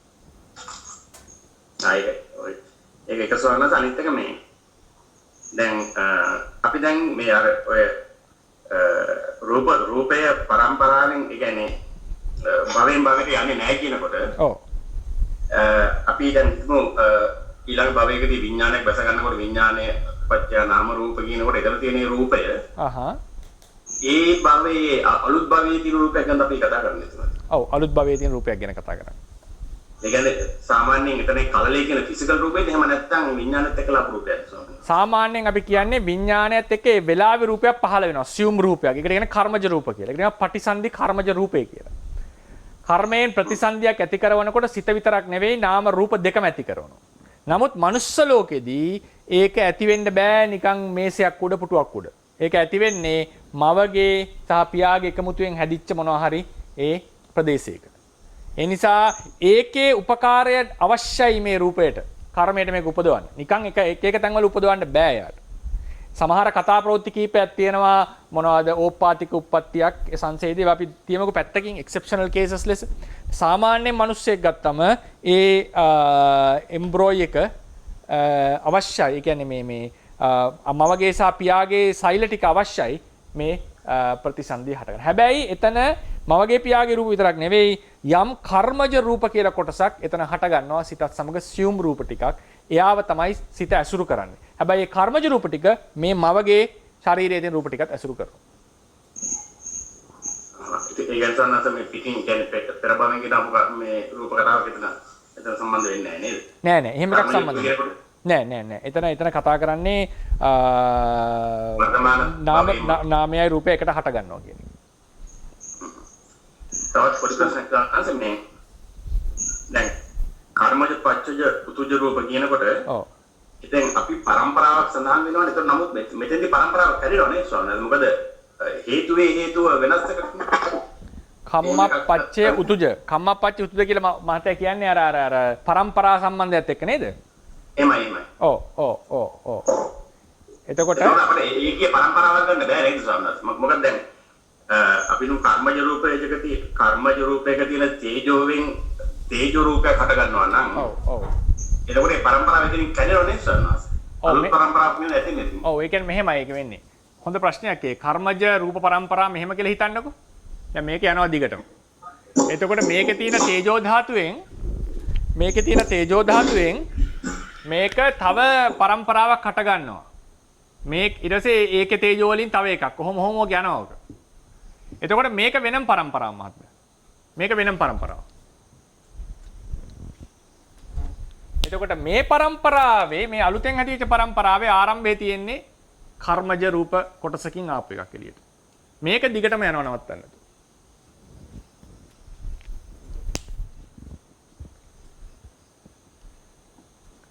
පරම්පරාවක් වගේ වෙන පරම්පරාවක් හැදෙනවා. වෙන පරම්පරාවක් හැදෙන එක. තේජෝ නිසා. අන්න හරි. තේජෝ නිසා. හැබැයි ඒකෙන් අර පළවෙනි පරම්පරාව නතර වුණේ. මොකද මේකේ කෝස් එක වෙනයිනේ. මේකේ කෝස් එක කර්මය. මේක තියෙනකම් වෙනම කර්මයෙන් මේක දිගටම යනවා.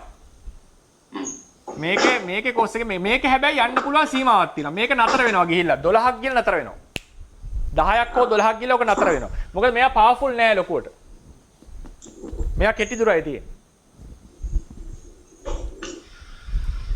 ඒක සම්බන්ධව අනිත් අවසාන ප්‍රොසෙස් සාවෙන්ද ඔව් මෙතෙන්දි මේ දැන් මේ ගණන් සංඛ්‍යානන තියෙන්නේ පෙළේම තියෙනවද නෑ අටුව දැන් මේ 18 අටුව වගේ ආදිවාසී අටුව ඔව් ඒක කෙලින්ම මේ හැබැයි දැන් ওই ධම්මසංගණියේ අපිට පුළුවන් මේ සමහර ඒවා තියෙනවා යන් රූපං කම්මස්ස කටත්තා කියලා එහෙනවා වචනේ. නමුත් අර සංඛ්‍යා වශයෙන් හම්බ වෙන්නේ නෑ මෙච්චර ගාණක් කියලා. ඒක තමයි සම්ප්‍රදායේ තියෙන තොරතුර. හැබැයි ධම්මසංගණියේ එනවා කර්මජ රූප කියන එක යපට්ටානේ එනවා තිජ රූප එන්නේ නෑ යපට්ටානේ පළේනේ. බාහිර රූප ඍතුජ රූප කියලා වචන එනවා. ওই වචන ටික එනවා. ආහාරජ රූප ওই ටික එනවා. සංඛ්‍යා ඇවිල්ලා නෑ.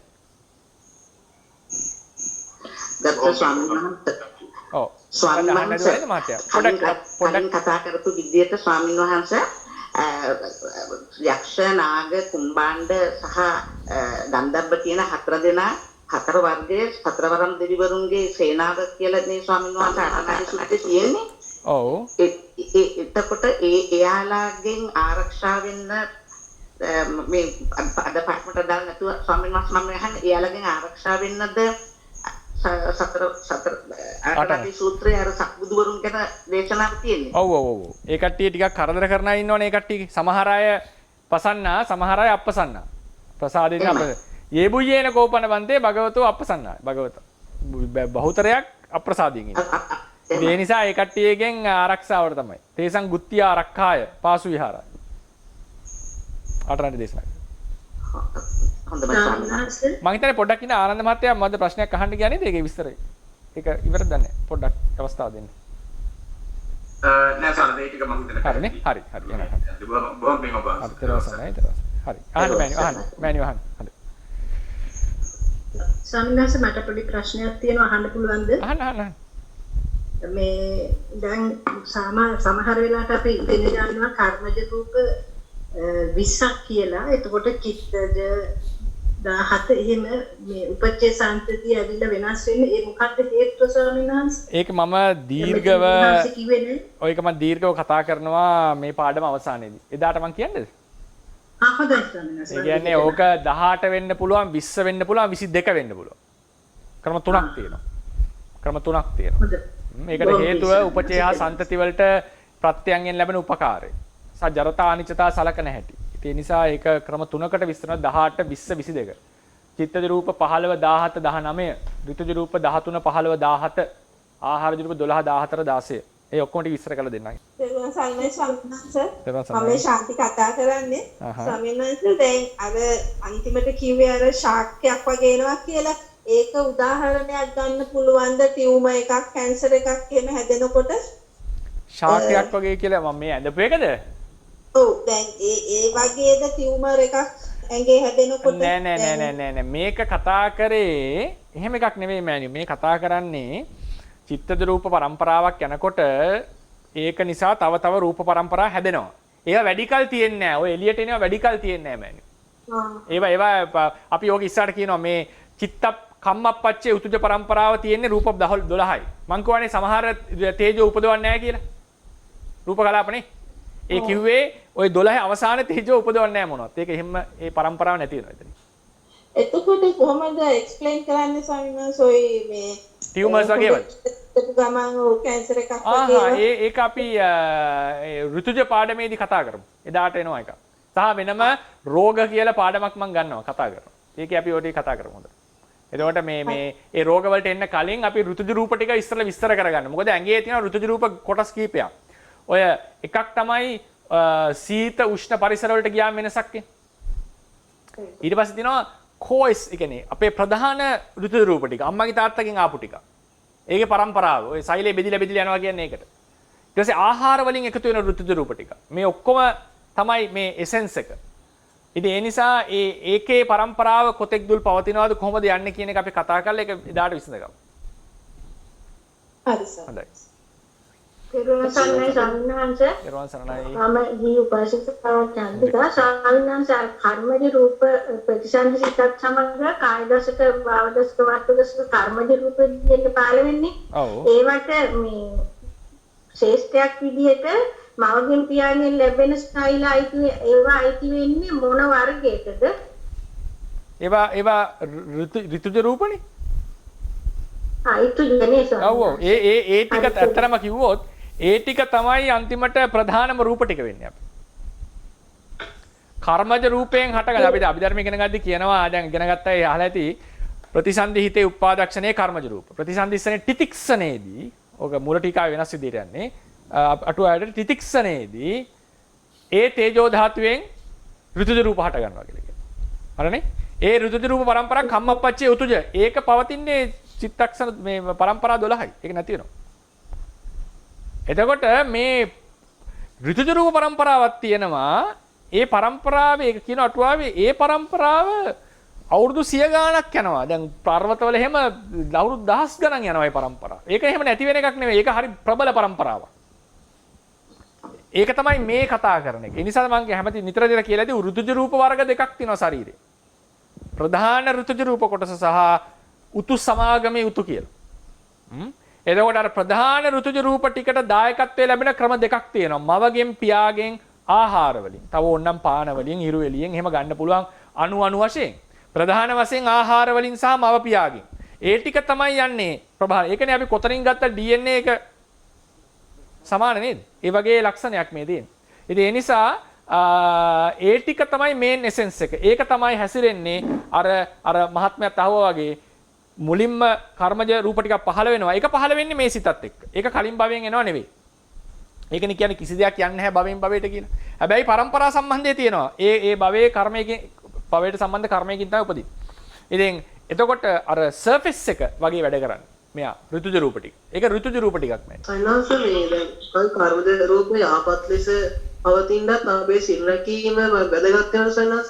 කර්මජ රූප යහපත් ලෙස පවතින. එහෙමද කිව්වේ? මෙහෙමයි. කර්මජ රූප යහපත් ලෙස පවතින සිල් රැකීම උපකාරයක් තියෙනවා අනිවාර්යයෙන්. ප්‍රයෝග සම්පත්තිය කියලා එකට කියන්නේ. කොච්චර උනන්දු වුණත් කොච්චර හොඳට හිටියත් කර්මයෙන් ලැබෙනවනේ දැන් ප්‍රතිසන්දිදායක කර්මයක් තියෙනවනේ. මේ කර්මයේ ශක්තියක් තියෙනවනේ. ඒ කර්මය නිසා ආයුෂය ඩිසයිඩ් වෙලා තියෙනවා. කර්මය ඩිසයිඩ් වෙලා තියෙන අපිට මෙච්චර කාලෙ ඉන්න පුළුවන් කියලා. ඒක වොන මේ අභිඥාලාභීට බලන්න හැකි මෙච්චර කාලයක් තමයි මේ කර්මය ආයුෂය කියලා. සමහරලාට ඒක අවුරුදු 200ක් විතර වෙන්න පුළුවන්. හැබැයි මනුස්ස ශරීරයේ තියෙන්නේ නැහැ එච්චර. එයා ඉතින් මැරෙනවා 100ෙන්. එයා ශරීරය දුරනකොට මැරෙනවා. ඒකට කියන්නේ ආයුක්ඛය මරණය කියලා. ආයුෂය මේ කර්මයේ තියෙන ආයුෂය මදි. ආයුෂය කියලා කියන්නේ මේ අද තියෙන සිස්ටම් එක මදි. පවතින. දැන් බුදුරණන් වහන්සේට කියන අසංකේයයක් ආයුෂ කියලා කියන්නේ කර්මය. නමුත් ඒක අවුරුදු ගානෙන් ඒ කාලේ තියෙන කාලෙන් අපවත් වෙන්නට ඕන උනාස. ඒ දරන්න බෑ. ඉතින් ඒ නිසා කොච්චර හොඳට හිටියත් කර්මජ රූප પરම්පරාව පුතේ දිග්ගස්සන්න බෑ. වැඩි කරන්න බෑ අපිට. වැඩි කරන්නට බෑ. අපි හිතමු අවුරුදු 40ක කර්මයකින් ඉපන්නේ කියලා. මොනම ක්‍රමයකින්වත් තේරවාදයේ හැටියට මේක 50 කරන්න බෑ.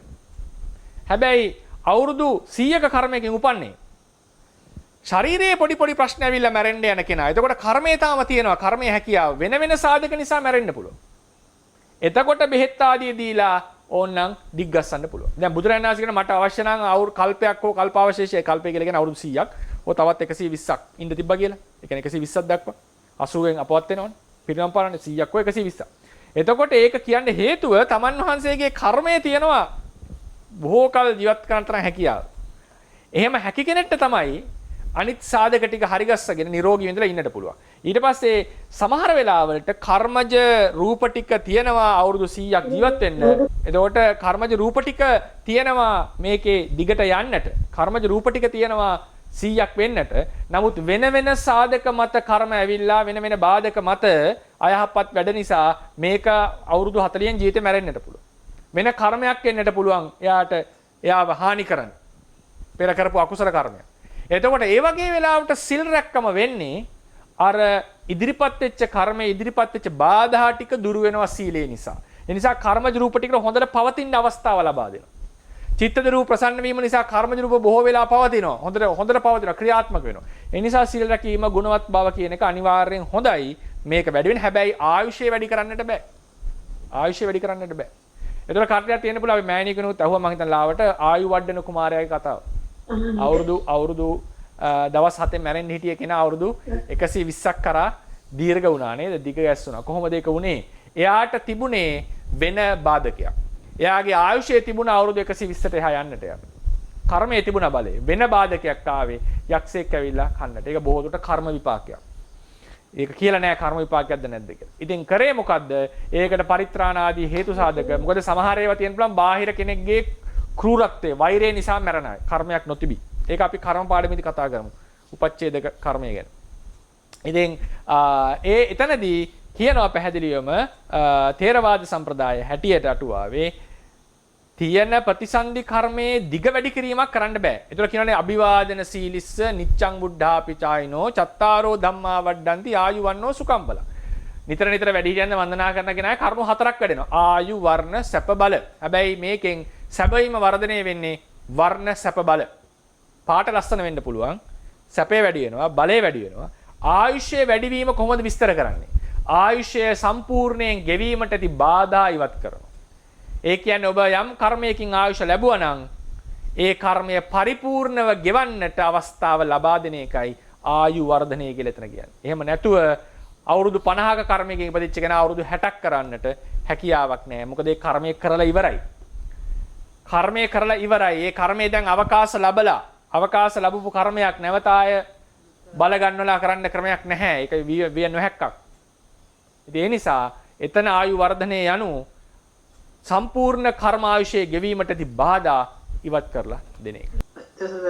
මේ දැන් මුසාවාද සම්බන්ධ ප්‍රශ්නයක් දැන් අපි කවුරු හරි කෙනෙක්ගේ යහපත උදෙසා එක්ක අපි පින්කමක් කරන්න උදෙසා දැන් ඒ පුද්ගලයා කරන්න අකමැති නම් කියන්නේ බොරුවක් හරි කියලා ඒ පුද්ගලයාගේ යහපත උදෙසා වෙනුවෙන් මේ පින්කමට කොහොමද හිත බොරු කරගෙන මේ කොහොමද කරලා තියෙනවා වගේ ජීවිතේ මේ අවුල් කාලේ මේ හින්දා මම අහන්නේ ඒකට මේ මලවත් පන්සිල් ගත්තා ඉතින් ඒ ත්‍රිපදේ කඩ වෙනවා මොකද ඇත්ත ඒක සමහරස කර්ම පතයක් වෙනවද අපි ඒක ගැන වැරද්දක් නෙමෙයි යහපතක් උදෙසාවෙන් තමයි කරන්නේ මට ඒක ලොකු ප්‍රශ්නයක් කියලා තිබ්බා මේ දැන් මට හරියට උත්තරයක් හම්බුන්නේ නැහැ තාම ඒක පුතේ ඒවට කියන්නේ මේ අල්පසාවද්‍ය කර්ම කියලා. හැබැයි කර්මය වෙනවා. මෙහෙමයි කියන්නේ. ඒක බය වෙන්න එපා. ඒවා මේ ලොකු කර්ම නෙවෙයි. හැම බොරු කීමක්ම සාමාන්‍යයෙන් පංචශීලයේ කැඩෙන මේ අපායගාමී ශක්තිය ඇති දේවල්. හැබැයි මතක තියාගන්න මේකේ තියෙන අල්පසාවද්‍ය මහාසාවද්‍ය කියලා එකක්. ඉතින් ඒ නිසා ඔය වගේ මං කියන්නේ මේ වගේ බොරු කියන්න කියලා. ඒවට අපි කියනවා සම්‍යක් ප්‍රයෝග යොදනවා කියලා එකක් තියෙනවා. ඒක ඉගෙන ගන්න. ඒක. දැන් වෙච්ච දේ ඉවරයි. ඒක ගැන පසුතැවෙන්න එපා. ඒක ගැන පසුතැවුනොත් එහෙම වෙන්නේ. ඒක නිතර නිතර 100 එන්න පුළුවන්. නමුත් ඒක නුවණට නැවතනවාද කියන්නේ පසුතැවෙනවා කියන්නේ ඒක වැඩි වෙනව නැවතන. තේරුම් නැහැ. අර බුදුරණන් වහන්සේ කියලා තියෙන්නේ වැඩි දිහට ඇණයක් ගැහුවොත් ලීයට අනිත් පැත්තෙන් ඇණයක් ගහලා ඒක අයින් කරනවා වගේ වැඩක් කියලා දෙනවා. අපිට අතින් අඩුපාඩුවක් වුණා නම් අපි ඒකට ප්‍රතිවිරුද්ධව දේවල් අපි සත්‍යවාදී වෙනවා. හැබැයි ඒකෙන් කියවෙන්නේ නැහැ අපි හිතමු යමාරාය පින්කම් වලට යොමු කරනවා කියලා. ඒකට අපි බොරු නොකිය කියන්නට උත්සාහවත් වෙන්න ඕනේ. මොකද බොරු කීම කියන එක ඒක අකුසලයක්. හැබැයි ඔබ කරපු දෙයින් ලැබෙන කුසලයේ වෙනයි. ඒක වෙනයි. මම කියන්නේ කර්ම ඒකත්වයේ කියලා ගන්නේද? ඒ කියන්නේ කුසලයේ වෙනයි අකුසලයේ වෙනයි. ඒක මිශ්‍ර කරන්නේ අපි. ඉතින් අර බොරුවක් කියලා කරපු නිසා යම් දුර්වලතාවයක් ඒ කර්මේ වෙන්න පුළුවන්. නමුත් ඉතින් බෝසතාණන් වහන්සේත් සමහර වෙලාවට ඒ වගේ ඒවා කියලා තියෙනවා. ඒ කියන්නේ දැන් උදාහරණයකට උන්වහන්සේ කියලා නැත්තේ බරවත් බොරුනේ. ඒ කියලා නැත්තේ මහා සාවද්ද. ඒකෙන් විශේෂයෙන් ඔය අත්ත්භංජක බොරු කියලා නෑ කියලා කියන්නේ. අත්ත්භංජක බොරු කියලා කියන්නේ ඔන්න සාක්ෂි දෙනවා නඩුවකදී. බොරු සාක්කියක් දෙනවා. ඒ වගේ නිකන් අර බලවත් හිතට දැනෙන ඒ වගේ පාපත බොරුවක් තමයි කියලා නැහැ කියලා කියන්නේ නියත වෙන ලැබුවට පස්සේ. ඉතින් කියන්න ඕනේ ඒකට සම්‍යක් ප්‍රයෝගය කියන එක ඉගෙන ගන්න. සම්‍යක් ප්‍රයෝගය කියලා කියන්නේ දැන් උදාහරණයකට ඒකට ඉතින් ටිකක් නුවණ යොදලා දැනුම ඇති කරගෙන කොහොමද කරන්නේ හිතලා බලලා උහුරු වෙන්න ඕනේ ටික ටික. දැන් උදාහරණයකට අපි කියමුකෝ අපි යනවා කියලා ගාල්ලට කොළඹ ඉඳලා ගාල්ලට යනවා කියන්නකෝ මොන හරි වැඩකට. ගාල්ලට යනවා කිව්වොත් වැඩේ උදාහරණයක් මම ගන්න. වැඩේ අහු වෙනවා මේකට තමයි යන්නේ. හොඳ වැඩකට යන්නේ වෙන්න පුළුවන්. හොඳ වැඩකට යන්නේ. නමුත් ඒ ගාල්ලට යනවා කිව්වොත් ඒක ප්‍රශ්න. ඒතකොට අපිට කියන්න පුළුවන් නේ. මම යන්නේ හික්කඩුව හරහානේ නේ. මම හික්කඩුවට යනවා. බොරුවක් වෙන්නේ නැහැ. ඒ හේතුව මගේ හිතෙන් මම දන්නවා, හිතෙන් හිතා ගන්නවා මේ හික්කඩුව හරහානේ මම යන්නේ. ඉතින් හික්කඩුව යනවා කියන එක ඇත්තක් නේ. ඊට පස්සේ ඔන්න එක වෙලාවක එක හොරෙක් යනවා දුවගෙන යනවා මෙතනින්. මේ බයි මිනිහෙක් මරන්න එනවා දැන් තුවක්කුවක් අරගෙන. හරිනේ. ඉතින් මම දන්නවා අනිවාර්යෙන් මගෙන් අහනවා මෙතනින් මිනිහෙක් ගියාද? මේ පැත්තට ගියාද කියලා අහුව ගමන් මම ඕක ගම මේ පැත්තට යනවා. මට ඕන නම් බොරුවක් කියලා වෙන පැත්තකට යන්න පුළුවන්. එතකොට අර පැත්තට ගියා කියලා කිව්වොත් ඒක බොරුවක්. ඒතර අර මිනිස්සයාගේ ජීවිතේ මොකද ඒක අදාළ කරගන්න බෑ. මොකද බොරුවමනේ. ඒකෙන් එන ප්‍රතිඵලය කියන එක දෙවෙනි දෙයක්. බොරුව බොරුවයි. ඒක මේකයි. ඒතර අපි හිතමු උදාහරණයකට දැන් මට කියන්න ඕනේ නැහැ. දැන් අර මිනිස්සයා එනකොට මම ඔක තමයි ස්ථානෝචිත ප්‍රඥාව කියලා කියන්නේ. වේගෙන් වැඩ කරනවා. දැන් වැඩේ වර්ධින්නේ ටක් ගාලා මම පුටුවෙන් නැගිටිනවා. නැගිටලා ආපුවම මම කියන්නේ මම මෙතන ඉන්නකොට ඒ කියන්නේ මෙතන දැන් පොඩ්ඩක් එහාට වඩිනවා මම. පොඩ්ඩක් එහාට යනවා. පියවර. මම මෙතන ඉන්නකොට කවුරුත් ගියේ නැහැ මෙතනින් කියලා. එහෙනම් මම අදහස් කරන්නේ මේ පියවර දෙයක් එහා ඉන්න තැන ඉන්නකොට කවුරුත් ගියේ නෑනේ. මම මෙතන ඉන්නකොටනේ ගියේ මිනිස්සයා. තේරුණාද? ඉතින් ඒකෙන් මම කියන්නේ ඕවා කියලා ඊට පස්සේ අන්තිමට අම්මලට තාත්තලටත් කියලා මාර ප්‍රශ්නයක් මටත් බැනුම් අහන්න වෙයි. ඒක හොඳ දෙයට විතරක් යොදා ගන්න, වැරදි දෙයට යොදා ගන්න එපා. එහෙම කරන්නේ නැහැ කියලා මම දන්නවා. ඉතින් මේ ඒ වගේ ස්ථානෝචිත ප්‍රඥාව අපිට යොදා ගන්න පුළුවන් සමහර සිද්ධිවලදී. ඒ නිසා අපි වෙච්ච දේවල් ඒක ගැන පසුතැවෙනවා කියන එක අතිශයින්ම හොඳ නැති දෙයක්. ඒක බුදුරජාණන් වහන්සේ අනුමත කරනවා. මොකද ඒකට කියන කුක්කුච්චය කියලා. කුක්කුච්චය කියන්නේ කුච්චිත චින්තනය කියන එකයි. කුච්චිත කියලා කියන්නේ ඥානවන්තයන් විසින් ගර්හාවට ලක් කරපු ඥානවන්තයන් විසින් කරන්නේ නැති හිතීමක්. වෙච්ච දේ වෙලා ඉවරයි. ඒක අලියව දාලවත් ඇතුම් දවවවත් අදින්න බෑ. වෙච්ච දේ ගැන පසුතැවෙනකොට වෙච්ච දේ හරි ගැස්සෙන්නේ නැහැ. සහ අලුතෙන් කරන්න තියෙන හොඳ දේවල් කෙරෙහි එනර්ජිය, ශක්තිය තමයි නැති කරගන්නේ. ඇයි පසුතැවීම නිසා. කුක්කුච්චේ දාස බවක් වගේ පසුතැවෙනවා කියන එක. ඒ දාස බවට අපි යන්න හොඳ නැහැ. බුදුරජාණන් වහන්සේ දේශනා කළා තියෙනවා අඩුපාඩු වෙනවා මිනිහෙක් අත. ඒක සාමාන්‍ය දෙයක්. භික්ෂුන් වහන්සේලා ඇවැත් වෙනවා. හැබැයි ඒ ඇවැත් හරි ගස්සගෙන ඇවැත් වල පසුතැවිත විදිහට වැඩක් නැහැ. අඩුපාඩු භික්ෂුන් වහන්සේලා. ඒවා හරි ගස්ස ඉදිරියට යන කෙනාට මහණෙනි මාර්ග බ්‍රහ්මචර්යාව පුරන්න පුළුවන්. එයාට මාර්ගඵල ලබන්නට පුළුවන්. හැබැයි යා වෙච්ච දේ හරි ගස්සගෙන නැවත වෙන්නේ නැහැ කියලා අදිෂ්ඨාන කරගෙන යනවා. ආයෙ වෙන්නට පුළුවන් අඩුපාඩුව. නමුත් ආයෙ දැඩිව අවංකව අදිෂ්ඨාන කරගන්නවා. නෑ මම කොහොම හරි මේකෙන් නැගී සිටිනවා කියලා ඉදිරියට යනවා. අන්න එහෙම යනකොට තමයි අපිට ඉදිරියට යන්න පුළුවන්. ඉතින් ඒ නිසා ඉදිරියේදී මේ වගේ පින්කම් වලට යොදා ගන්නවා නම් අපි ස්ථානෝචිත ප්‍රඥාව විතර ඒක ටිකක් කල්පනා කරනවා. දැන් කොහොමද මම මේක බොරුවක් නොවෙන්න කියන්නේ? මොන විදිහටද කියන්නේ කියලා අන්න යොදා ගන්නවා. එතකොට අපේ සීලයත් ආරක්ෂා වෙනවා. අර මිනිස්සුන්ටත් ලොකු ලාභයක් වෙනවා. ඇයි ඒ තරම් අපි සැලකිලිමත් විය යුත්තේ ඔය දේ ගැන කියනකොට අපි කර්ම පාඩමේදී කතා කරමු. ඇයි මේ බොරුව, මිත්‍යා දෘෂ්ටි වගේ ඒවා අකුසල් බවට පත් වෙලා තියෙන්නේ කියලා. එමසනස් මේ දවසනස් දැන් ඒ අපි හිතමු දැන් මේ පංචශීලයක් ආරක්ෂා කරගෙන ඒ උත්සාහවාද විතරක් කරන අනිසීල්පද හතරම රකින්නවා නම් යාගේ ඉදිරි භවයේ සුගතිගාමී වෙනවද නැත්නම් අර අකුසලයේ අර සිල්පදේ බලවත් අර කැඩිච්ච සිල්පදේ බලවත් වෙන්න පුළුවන්ද? ඒක අපේ පුතේ ඒක මම කියන්නේ ඒතකොට එයා අඩුපාඩු තියෙන සහ නොතියන කෙනෙක් වැටෙන්නේ. එයා සීලයකුත් දුර්වල කෙනෙක් වෙනවා, සීලයක් ප්‍රබල කෙනෙකුත්, සීලයක් තියෙන කෙනෙකුත් වෙනවා. එතකොට එයා වැටෙන්නේ අර දෙපැත්තටම යනවා වගේ පැත්තට. එතකොට තමයි අපි තීරණය කරන්නේ එයාගේ ප්‍රබල හිත. ඒ වෙලාවේ යාට අර වරද ගැනම පසුතැවි හිටියොත් එහෙම යාට දුගතියට යන්න ඉඩ තියෙනවා. නමුත් එයා ඒ වෙලාවේ අර සුගති ටික මොකද කුසල් ටික සිහි කර කර හිටියොත් එහෙම සුගතියට යන්න ඉඩ තියෙනවා. ඉතින් ඒ නිසා ඒක ටිකක් අර ඩේන්ජරස් තැනක තියෙන්නේ. ඒක අර ඒකාන්තයෙන් අපි සීලවන්තයා සුගතියට යනවා කියන පාත් එකට වැටෙන්නේ නැහැ. මොකද එක ශික්ෂාපදයක් අඩු වෙන නිසා. හැබැයි ඉතින් ඥානවන්තයෙක් වශයෙන් නම් ඉතින් කෙනෙක්ට ඒක සතුටු කරන් හිත සතුටු කරගෙන යන්නට පුළුවන් හැකියාව තියෙනවා. මම නැහැ කියන්නේ නැහැ. අනිවාර්යෙන් දුකට යනවා කියලා. මොකද ඉතින් වැද්දපුවා සුගතියට ගිහිල්ලා තියෙනවානේ මරණසන්නේ ලොකු කුසල් කරලා. ඉතින් එහෙම නියතියක් නැහැ. හැබැයි මෙහෙමයි දැන් උදාහරණයකට අපේ ධර්මයේ තියෙන එක ලොකුවටම ඒක අර ඒක ටෙක්නිකලි වගේම පරමාර්ථ වශයෙන් උත් යම් බලපෑමක් තියෙනවා. දැන් උදාහරණයකට කියනවා ශික්ෂාපද 5 වෙන වෙනම සමාදන් වෙනවනේ. පාණාදිපාතා වේරමණී සික්ඛාපදං සමාදන්. අදින්නාදානා වේරමණී සික්ඛාපදං සමාදන්. මෙහෙම සමාදන් වුණාම කියනවා වෙන වෙනම සමාදන් වුණා. එතකොට එකක් කැඩුනොත් අනිත් හතරම ඉතිරි. සමහරලාට සමාදන පංච සික්ඛාපදානි සමාදියාම. දැන් බුරු මෙහෙම සමහරලාට හදිස්සි වෙලාවල අපි කියන පංච සික්ඛාපදානි සමාදියාම කියලා සමාදන් වෙනවා. ඒ වගේ වෙලාවට එකක් කැඩුනොත් පහම නැති වුණා කියලා කියනවා. ඒ මොකද ඒක බැඳලා තියෙන එකට. ඒකට බැඳලා තියෙන. තිසරණ දෙනකොට බුරුමේ කරන්නේ බුද්ධං සරණං ගච්ඡාමි ධම්මං සරණං ගච්ඡාමි සංඝං සරණං ගච්ඡාමි කියලා එකපාර කියලා තමයි තිසරණ. ඒ කට්ටිය තුනම එකපාර කියනවා. ဒ ුතියම්පි බුද්ධං සරණං, ဒ ුතියම්පි ධම්මං සරණං, ဒ ුතියම්පි සංඝං සරණං. අපි වගේ එකින් එක කියන්නේ නැහැ. ඉතින් ඒ වගේ බුරුමේ ශික්ෂාපද දෙන්නේ එක එක. නමුත් සමහර අවස්ථාවල අපි දැකලා තියෙනවා පංච සික්ඛාපදානි සමාදියාමි කියලා කෙලින්ම පංචශීලයේ දෙන අවස්ථා. ඉතින් ඒ පුළුවන් ඒ හැකියාව තියෙනවා. ඉතින් ඒ නිසා මේ ඒ සමාදන් වෙන එක ගැනත් අපිට එහෙම කල්පනා කරගන්න පුළුවන්. ඉතින් හොඳම උත්සාහය තියෙන ඒක ආරක්ෂා කරන්න උත්සාහවත් වෙන එක. ඒක අපි හිතමුකෝ වෙන කෙනෙක්ගේ සැපය පිණිස අපේ අනර්ථය අපි කරගන්න හොඳ නැහැනේ කවදාවත්. නේද? වෙන කෙනෙක්ට යහපතක් වෙන බව ඇත්ත. නමුත් අපිට ඊට වඩා අනර්ථයක් වෙනවා නම් සීලය පළු දෙනවා නම් අපි එකෙන් බැහැර විය යුතුයි. ඒක තමයි ප්‍රධාන. ආත්මාර්ථය කියන්නේ අනුන්ට උදව් කරන්න පරාර්ථය. නමුත් ආත්මාර්ථය රැකගෙන ආත්මාර්ථයට හිංසා කරගෙන පරාර්ථය කරනවා කියන එක අනුමත කරන්නේ නැහැ බුදුවරු වගේ. බුදුරජාණන් වහන්සේලා බෝසත්ණන් වහන්සේලා ගොඩක් වෙලාවට කරලා තියෙන්නේ. සමහර ලාවට ඉතින් ආත්මාර්ථයන් අසාගෙන පරාර්ථය කරපු අවස්ථා තියෙනවා. ඒ මොකද ඒ අවස්ථාව වෙන කෙලෙස් ආදී නිසා. නමුත් බෞද්ධයෙක් වශයෙන් අනිවාර්යෙන් ආත්මාර්ථයත් රැකගෙන තමයි පරාර්ථයට යා යුත්තේ.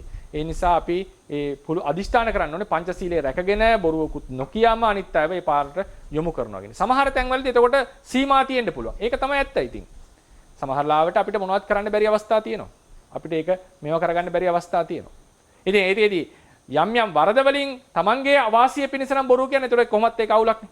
ඒ නිසා අපි අදිෂ්ඨාන කරගන්න ඕනේ ඒ ශික්ෂාපදේ හොඳින් ආරක්ෂා කර ගැනීම සඳහා. ප්‍රසන්නස මේක තමයි අන්තිම ප්‍රශ්නේ වෙනස් දැන් අර දෙවියෝ ගැන කතා කරද්දී සන්නස් මේ දැන් අර මට මතකයි මිට දවස් කියන්නේ ගේ සතිය වගේ කතා කරද්දී කිව්ව සන්නස් දැන් අර සමහර චතුම් මහරජකේටම අයිති තව දේව යක්ෂ කොට්ටාස ඉන්නවා කියලා දැන් අර ගොඩක් මිනිස්සු මේ මම දැකලා තියෙනවා මම නම් හිතන්නේ ඒක වැරදි දැක්කා මොකද වුණා බුදුහාඳුර විතරයි අර දැන් එක දෙවිවරුන්ට පහන් තියෙනවා ඒ කියන්නේ පහන් තියලා බුදුහාඳුරටත් වඩා ඒ අර දෙවියන්ට තමයි එල්ල වැඩි ගොඩක් පන්සල් වලට වඩා අද කාලේ දේවාලවල ඉස්සරක වැඩි ඉතින් මේ වගේ මේ මම දැක්කා ඒක තමයි වැරදි කෝණයක් නේද ඔයත් හරි ප්‍රශ්න අහන්නේ ඔය ප්‍රශ්නෙට දැන් උත්තර දුන්නොත් ඕක තව දිගට යනවා. කොහොමද උත්තර දෙන්නේ ඒකට? ථේරවාදයේ හැටියට බුදුරජාණන් වහන්සේගේ දේශනාවේ හැටියට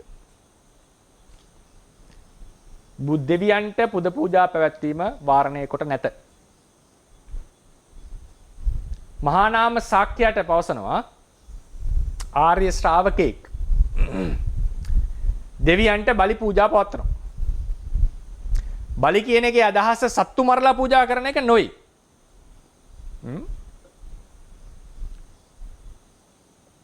යම් පුද පූජා පැවැත්වීම කියන එක බුදුරජාණන් වහන්සේ අනුමත කරපු අවස්ථා තියෙනවා. ඔය කතාව ගොඩක් කතා වෙන්නේ නැහැ මම දන්නවා ඉතින් ඒක කතා වෙන්නෙත් නැහැ ඒක සමහරට දෝෂාරෝපණයට පවා ලක් වෙන්න පුළුවන් ප්‍රකාශනයක්. නමුත් මම ධර්මය කියවපු කෙනෙක් වශයෙන් මට තියෙන එක කියන්න වෙනවා. මගේ රුචිකත්වය අදාළ වෙන්නේ නැහැ මෙතනට. ඒකෙදී මම පුතා ආපු නිසා නෙවෙයි මම පොදුවේ කතා උත්තරේ දෙන්නේ. ඒකෙදී ඕනනම් හොඳම උදාහරණය බලන්න රේරුකාණේ චන්දවිමල ස්වාමීන් වහන්සේගේ ධර්ම විනිශ්චය පොතේ දෙවියන්ට වැඳීමෙන් සරණේ නැති වේද කියලා විස්තරයක් තියෙනවා. ඒකේ උන්වහන්සේ පෙන්නනවා මහා නාම ශාක්‍යයට බුදුරජාණන් වහන්සේ කියපු කතාව. ආර්ය ශ්‍රාවකයෙක් කොහොමද දෙවියන් සම්බන්ධයෙන් කටයුතු කරන්න කියන. ඉතින් ඒකෙන් කියන්නේ අනිවාර්යෙන් බුත පූජා පවත්වන්න කියලා ඒ කියන්නේ අනිවාර්යෙන් පැවැත්විය යුතුයි කියන එක නෙවෙයි. ඒ පුද පූජා පැවැත්වීම කියන එක කරන්න එපා. අද අපේ සමාජයේ තියෙන කෝණයෙන් බුදුරජාණන් වහන්සේ කවදාවත් බලා නැත. හැබැයි දෙවියන්ට පුද පූජා පැවැත්වුවොත් මතු ස්වර්ගයට යෑම සඳහා මේ තමයි මගේ මෝක්ෂය, මේ තමයි නිවන් මාර්ගය කියලා එයාගේ සරණ බිඳෙනවා. ඒක ගැන වාදයක් නැහැ. ඒක නෙකිය බහුංචේ සරණං යන්ති පබ්බතානි වනානිච ගස් ගල් එහෙමත් සරණ යනවා. ඒ වගේ ඒක වෙනම පැත්තක්. ඒ අනුන් වෙනුවෙන් සරණ යෑම. සරණ යෑම කියන එක කියන්නේ මේක නිසා තමයි සුගතියට යන්නේ, මේක නිසා තමයි නිවනට යන්නේ, මේක තමයි මෝක්ෂයට පාර කියලා හිටියොත් එතන තියෙනවා ගැටලුව. හැබැයි සමහර කෙනෙක් විශ්වාස මේක පෞද්ගලිකයි. මේක ජෙනරලයිස් කරන්න යන්න එපා. ඒකෙන් මම කියන්නේ අත් 12යි මුහුණු 6ක් තියෙන දෙවියෙක් ඉන්නවද නැද්ද කියන ඒ කතාව නෙවෙයි. සාමාන්‍යයෙන් දෙවියෙක් කියන්නේ ලස්සන සත්වයෙක්. ඒතර අද ඉන්න දෙවිවරුත් එක්ක දාලා ප්‍රශ්න අහන්නත් එපා. අහවල් දෙවියෝ ඉන්නවද අහවල් දෙවියෝ ඉන්නවද කියලා. ඒක මට උත්තර දෙන්න පුළුවන් එකක් නෙවෙයි. මම දන්නේ නැහැ. ඒකේ සත්‍යතාවය. නමුත් කාට හරි තියෙනවා විශ්වාසයක් අහවල් දෙවියෝ ඉන්නවා. ඒක පෞද්ගලිකයි. මෙහෙම දෙවි කෙනෙක් අපේ ඥාතියෙක් මිය ගිහිල්ලා මෙහෙම දෙවි කෙනෙක් වෙලා. කියලා විශ්වාසනීය භාවයක් තියෙනවා නම් ඒ දෙවියන්ට පහනක් පුද පූජා පවත්වනවා කියන එකෙන් සරණේ බිඳෙන්නේ නැහැ. ඒකෙන් බලාපොරොත්තු වෙන්නේ කවරක්ද? බුදුරජාණන් වහන්සේ මේක දේශනා කරපු තැන් 4ක් මම පෙන්නනවා. එකක් තමයි ඥාති බලි, දේවතා බලි කියලා එකක් තියෙනවා. දේවතා බලි කියලා කියන්නේ රාජ බලි, දේවතා බලි. ඒ කරන පුද පූජාවලට ඒ තමන්ගේ ධනෙ වේදම් කරන්න. ලිච්ඡවීන්ට අනුග්‍රහය කියනකොට කියනවා ලිච්ඡවීන්ට අවවාද දෙනකොට සප්ත අපරිහාන ධර්මවලදී තමන්ගේ රාජ්‍යයේ තියෙනවා නම් යම් දේවාල ආදී වූ පූජස්ථාන ඒවාට ඒ කාලේ තිබිච්ච ඒවා තමයි ඒ වලට බලි පූජා, ඒ කියන්නේ පූජා වට්ටි වගේ දේවල් පවත්වනවා. මේ දේවල් නොකඩවා කළ යුතුයි.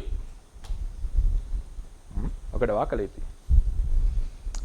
තුන්වෙනි එක රතන සූත්‍රය එනවනේ. දිවාච රත්තෝච හරන්ති යේ බලින් යානීද භූතානි සමාගතානි බුම්මානි වායානි වාන්තලික්කේ මොකද? බුම්මානි වායානි වාන්තලික්කේ මම අමතුණා එකපාරට. සබ්බේව භූතා සුමනා භවන්තු අතෝපි සක්කච්ච සුනන්තු බාස මං කියන එක අහන්න. තස්මාහි භූතා නිසාමේත සබ්බේ මෙත්තං කරෝත මානුසියා පජහාය මේ මිනිසුන්ට මෛත්‍රී කරන්න. දිවාච රත්තෝච හරන්ති යේ බලින් තස්මාහිනේ රක්කතාප්පමත්තා. නුඹලාට මේ කට්ටිය රාත්‍රී දිවා බලී තියෙනවා. මොනවද බලී? වර්ග දෙකයි. සමහර ශ්‍රාවකයෝ පින් දෙනවා. විශේෂයෙන් බෞද්ධ වගේ අය. සමහර අය පූජා සත්කාර කරමින් බලිතොවිල් නටමින් ඔය වචන තියෙන්නේ. ඒවා පුද පූජා පවත්වනවා. නේද? තේරවාදයේ විවරණය. මහා නාම ශාක්‍යයට කියපු කතාවෙන් කතාව අවසන් වෙනවා. ඒක සූත්‍රය මට මතක් වෙන්නේ නැහැ. ඒක බලන්න රේරුකාණේ චන්දවිමල ස්වාමීන් වහන්සේගේ කතා දේශනාවේ ධම්ම විනිශ්චය කියන පොතේ දෙවියන්ට වැඳීමෙන් සරණය පළුදු වේද කියන කතාව. ආර්ය ශ්‍රාවකයෙක් දෙවියන්ට පුද පූජා පවත්වන බව උනන්දු කරන බව දේශනාවේ තියෙනවා. මහා නාම ශාක්‍යයට. ඒ නිසා එතන උදාහරණයකට මෙහෙමයි ගන්න තියෙන්නේ. මොකද්ද මේකේ ලොජික් එක? මොකද්ද මේකේ පදනම කියලා අහුවොත්. පදනම මොකද්ද කියලා අහුවොත් උදව් ගැනීම. එච්චරයි. උදව් ගැනීම. මං කියවන්නේ නැවත.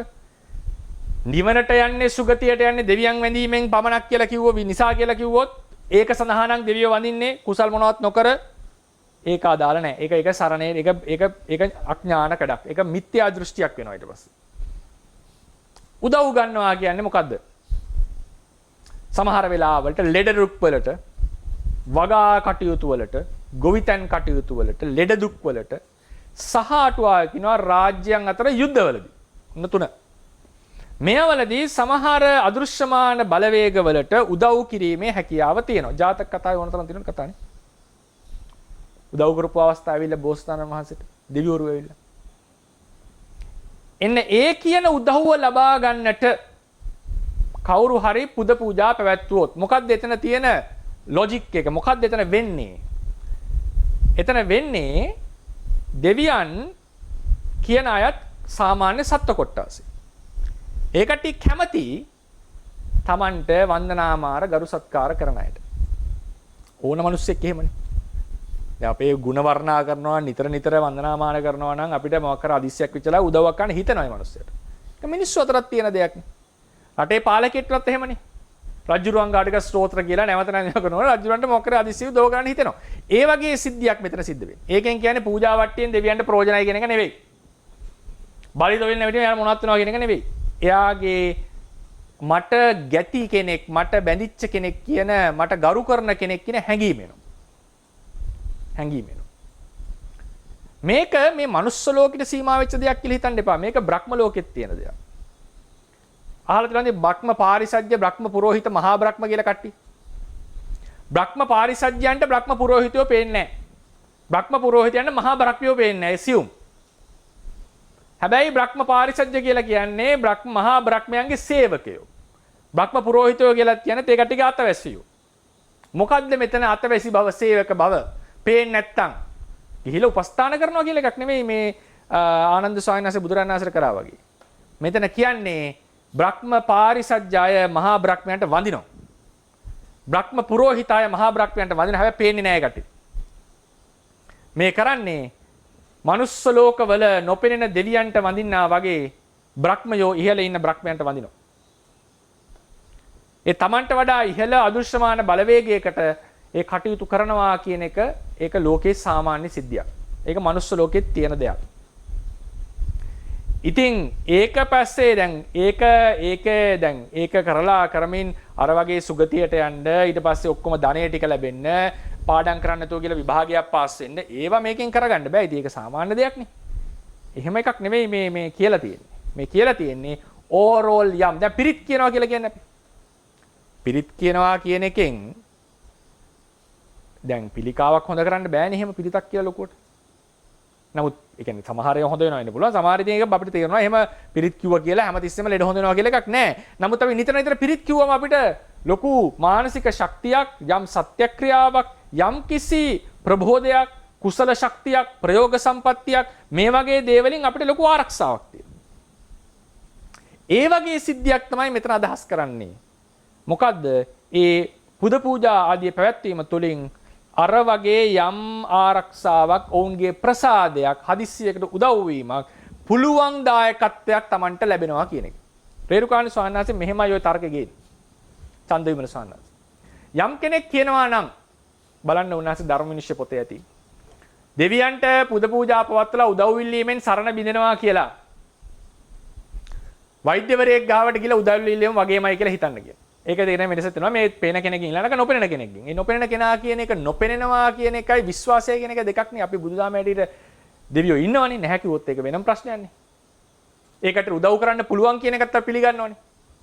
ජාතක පොතේ තියෙනවනේ බුදුරජාණන්සේගේ බණත් ඇවිල්ලා ඇහුවනේ. සමහර දෙවිවරු ඇවිල්ලා උදව් කරානේ අහවල් තැනට යන්න කියලා මාර්ගත්වය පෙන්වුවානේ.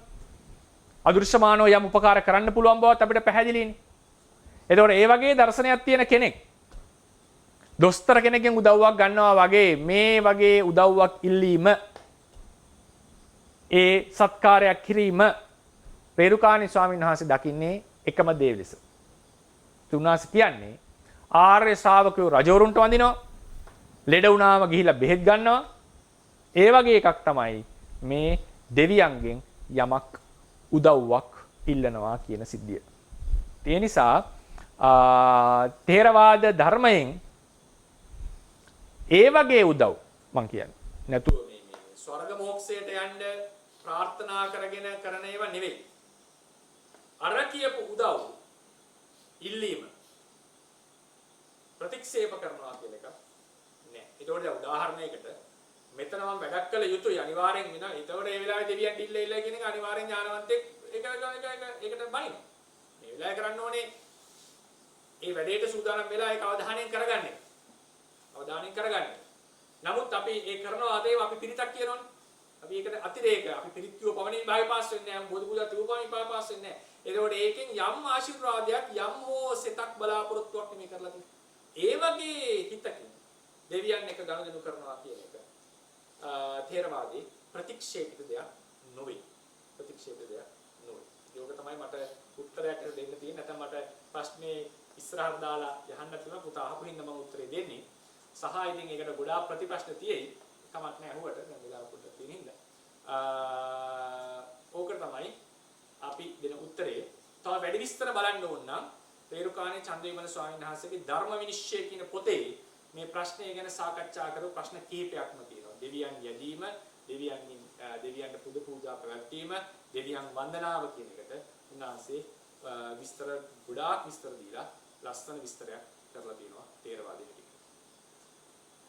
සනස් අවසරයෙන් තවත් චූටි එකක් ඒකටම සම්බන්ධයෙන් දැන් සනස් අපට දැන් ධර්මයේ තුල තියෙන දේව සංකල්ප ඉතින් අපි අදහනවනේ තියෙනවායි කියලා වෙනත් දිව්‍යතල ඒ ආදි වශයෙන්.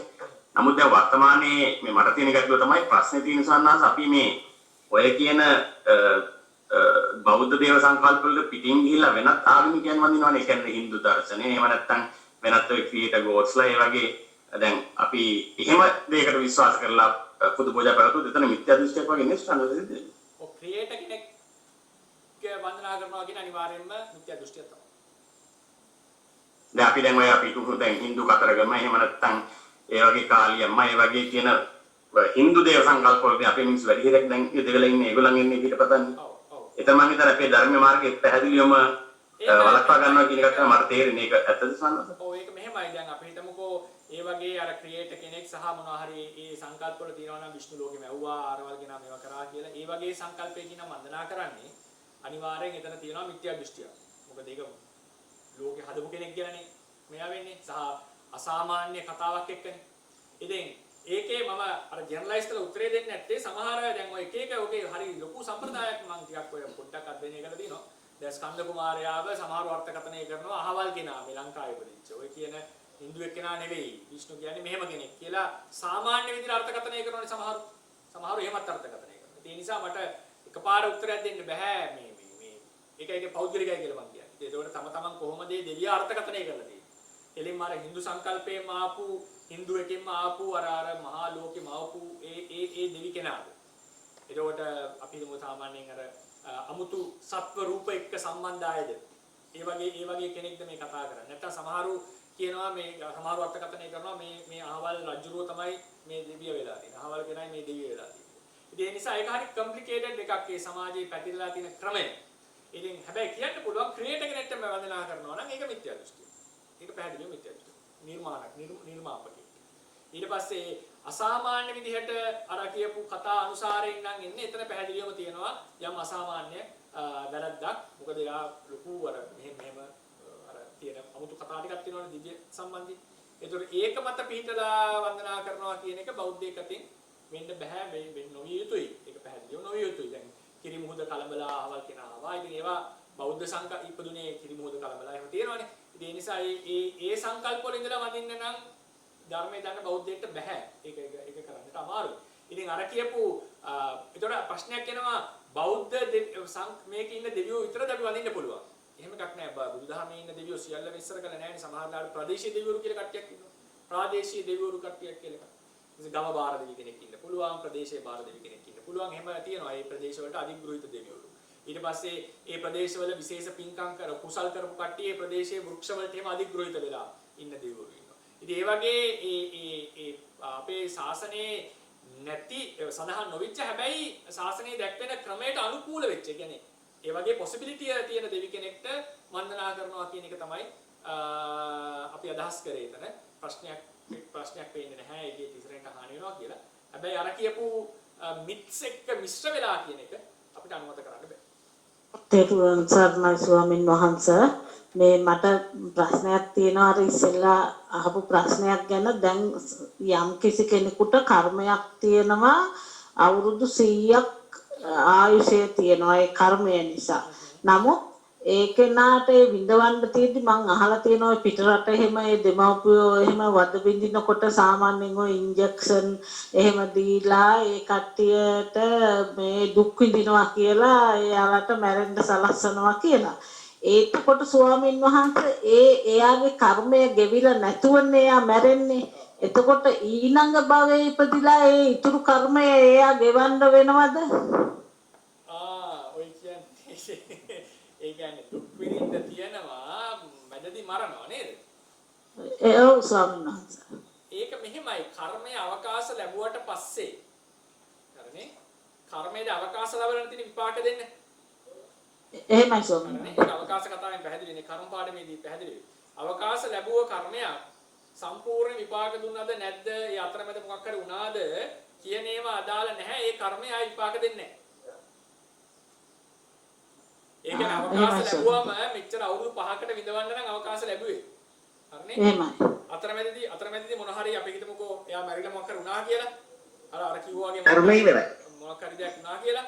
එතකොට ඒ අවුරුදු දෙකමාරක් තව ඉතිරි වුණා කියලා ඒ දෙකමාර ඊළඟට යන්නේ නැහැ. වහන්සේ දේශනා කළා අර කර්මයට තියෙන ආයුෂ වැඩි කරන්න බෑ කියලා. ඒතර උපස්තම්භ කර්මය කියන්නේ මොකක්ද ස්වාමින් වහන්සේ? ඒකත් හොඳ ප්‍රශ්නයක්. පොඩ්ඩක් මම අරගේ උත්තර ඉවර කරේ නැහැ.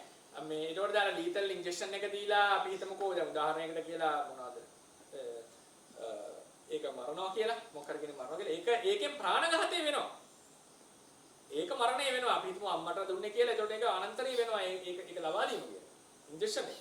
ඉතින් කර්මයේ සම්බන්ධයෙන් ඒ නිසා ඒක කරන්නට අනුබල දෙන්නේ නැහැ. භික්ෂුවක් අනුබල දුන්නොත් පරාජය කරන භික්ෂුව. එහෙම වෙච්ච අවස්ථා තියෙනවා විනය පිටකේ. හැබැයි ප්‍රශ්නය මේ කර්මයේ සම්බන්ධයෙන්. එතකොට ඒ කර්මය යන්නේ නැහැ ඉස්සර. මොකද අවකාශ ලැබූ කර්මය ඒ විපාක දෙන්න අවශ්‍ය වෙක ඉවරයි. හැබැයි මෙහෙම තියෙනවා. එක කර්මයක් අපිට විපාක දෙන්න පුළුවන් වාර තියෙනවා. මේ ප්‍රතිසන්දි දෙන්න පුළුවන් එකපාරයි. විපාක දෙන්න පුළුවන් වාර අවස්ථා කීපයක් තියෙනවා. ඒ නිසා දැන් අපි හිතමුකෝ මෙයා අවුරුදු 5ක් සෆර් වෙන්න තිබුණා. මැදදී මේව වුණා. ඒතකොට කර්මය මේ 10 පාරක් විපාක දෙන්න තිබිච්ච එකේ එතකොට භාගයයිනේ. අපි හිතමු 9 මාරක් තියෙනවනේ කියලා. එහෙම නැහැ. ඊට පස්සේ තව 9යි ඉතිරි. අර භාගය එන්නේ නැහැ. මේ ජීවිතේ අවුරුදු 5කට නම් අවකාශ ලැබුණේ. කර්මය කියන අවකාශ වගේ එකක් නම් ලැබුණේ. ඒක අතරමැදි ඉන්ටරප්ට් වුණා නම් ඒ කොටස ආයෙ ලැබෙනවා කියලා එකක් නැහැ. ඒකේ අර මොකද ඇරියස් එක බාඩු ගන්නවා මොකද? ඒක ගන්නවා ඉතිරි ටික පියව ගන්නවා කියලා එකක් කර්මේ නැහැ. එහෙම එකක් කර්මේ නැහැ. පැහැදිලිද මෑණියන්? හැදුණා ස්වාමීන් වහන්සේ. ඔහොම පිටරුවන් සම්මයි. ඊට පස්සේ මාත්මේ කියව උපස්තම්භක කර්මය කියන්නේ. උපස්තම්භක කර්ම. උපස්තම්භක කර්මය කියලා කියන්නේ ජීවිතේට උදව් කරන එක. රුකුල් උපස්තම්භ කර්ම 4ක් 5ක් තියෙනවා වර්ග. එකක් තමයි අපි කර්මයකින් උපන්න මිනිස්සෙක්. ඒ මිනිස්යාගේ ජීවිතයට අනුග්‍රහ කරන, උපකාර කරන. මේ තමයි උපස්තම්භක කර්ම. උපස්තම්භක කර්මය හැමතිස්සෙම ජනක කර්මයෙන් ප්‍රතිසන්දි දීපු කර්මයෙන් අන්නේ කර්මය. ප්‍රතිසන්දි දීපු කර්මය උපස්තම්භක කියලා කියන්නේ. ප්‍රතිසන්දි දීපු කර්මයට වෙන කර්මයක් කියලා සපෝට් කරනවා කියලා එකක් තියෙනවා. සපෝට් කරනවා කියලා කියන්නේ ඒක හොඳට ඒ ජීවිතේ පවත්වන සාර්ථක කරනවා. ආයුෂය වැඩි කරනවා කියලා එකක්. උපස්තම්භනය කියලා කියන්නේ ඒක ඒ ජීවිතේ මීට වඩා සාර්ථක වෙනවා. ඒ ගත වෙන අවුරුදු 100 හැබැයි එයා සාමාන්‍යයෙන් හිටියේ ඒ ප්‍රතිසන්දිය හැටියට යන්න ඕන ලෙවල් එකට වඩා වෙන ලෙවල් එකකින් එයා ජීවිතේ ගත කරනවා. ඒක තමයි කියන්නේ ස්කන්ධ පංචකයට උපස්තම්භනය කරනවා. ඊට පස්සේ දිනවා කර්මයට උපස්තම්භනය කරනවා. කර්මයට උපස්තම්භනය කරනවා කියලා කියන්නේ මම කර්මයක් කරනවා. මම කර්මයක් කරනවා දැන්. මේ කර්මය හොඳට ආවර්ජනා කරලා ඒක බලවත් කරගන්නවා එන්නේ. ඊට පස්සේ දැන් මේ කර්මය ඔරිජිනලි තිබුණේ අවුරුදු 100ක් අවුරුදු 50ක ජීවිතයක් ලබා දෙන්න. මේක දැන් කරලා තව ඒකට මේවා කරලා අවුරුදු 100ක් දක්වා වැඩි කරගත්ත 60ක් කරගත්තා කියලා හිතන්න. දැන් මේක විපාක දෙන්න අවකාශ ලැබුණාට පස්සේ දැන් මේකේ 60 ආය මොනවත් වෙන්නේ නැහැ. ඒක 70 කරන්න බෑ.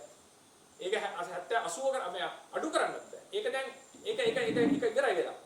නමුත් ඒ කරපු අවස්ථාවේදී අපිට පුළුවන් ඕනනම් ඒ කර්මයේ තව ආවර්ජනා කරලා නුවණ වැඩි කරලා ඒක ප්‍රබල කරගන්න. ඒ වගේම තමයි අකුසල කර්මයක් කරනවා. ඒක නැවත පසුතැවිලා තිරිසන් ලෝකෙ උපදින්න තිබ්බ කෙනා නිරයට යන තත්ත්වයට ඒක වර්ධනය කරගන්න පුළුවන්. ඒ නිසා අවකාශ ලැබෙන්න කලින් ඒක භවයෙන් භවයට වැහෙනවා. මේ භවයේ කරපුවගේ අවසන්. දැන් අපි යම් මේ කර්මයක් කරා නම් මේ ජීවිතේ අපිට පුළුවන් ඒකේ තත්ත්ව ටිකක් වැඩි කරගන්න. යම් ප්‍රමාණයකට වැඩි කරගන්න පුළුවන්. ඒක ප්‍රශ්නයක් නෙවෙයි. හැබැයි ප්‍රතිසන්දි ඒක අවකාශ ලැබලා ප්‍රතිසන්දි උනාට පස්සේ ඒකේ මොනවත් වෙනස් කිරීමක් කෙරෙන්නේ නැහැ. ඒකයි අපි අදහස් කරන්නේ. කරපු ප්‍රකාශයක් ගැන අහන්නේ එතකොට අර අපිටම කිසියම් කෙනෙක් බොහොම දුක්ඛිතව රෝග පීඩාවෙන් ඉඳලා එයා සියලු දිවි හානි කරගන්නවා. එතකොට එයා හානි කරගන්න එයාගේ කර්මය ඊට පස්සේ විඳවන්න ඕනේ නැති නිසා. එතකොට ඒක පාපයක් නෙවෙයි නේද ස්වාමීන් වහන්සේ මන? පාපයක් නෙවෙයි කියලා කියන්නේ දිවි නහා ගැනීමද? දැන් එයා කර්මය විඳවනවා. නමුත් අවුරුදු තව 5ක් විඳවන්න තියෙද්දි එයා කර්මය විඳවන්නේ නැතුව අවුරුද්දකින් 4කින් ගෙවල සීදී හානි කරගන්නවා.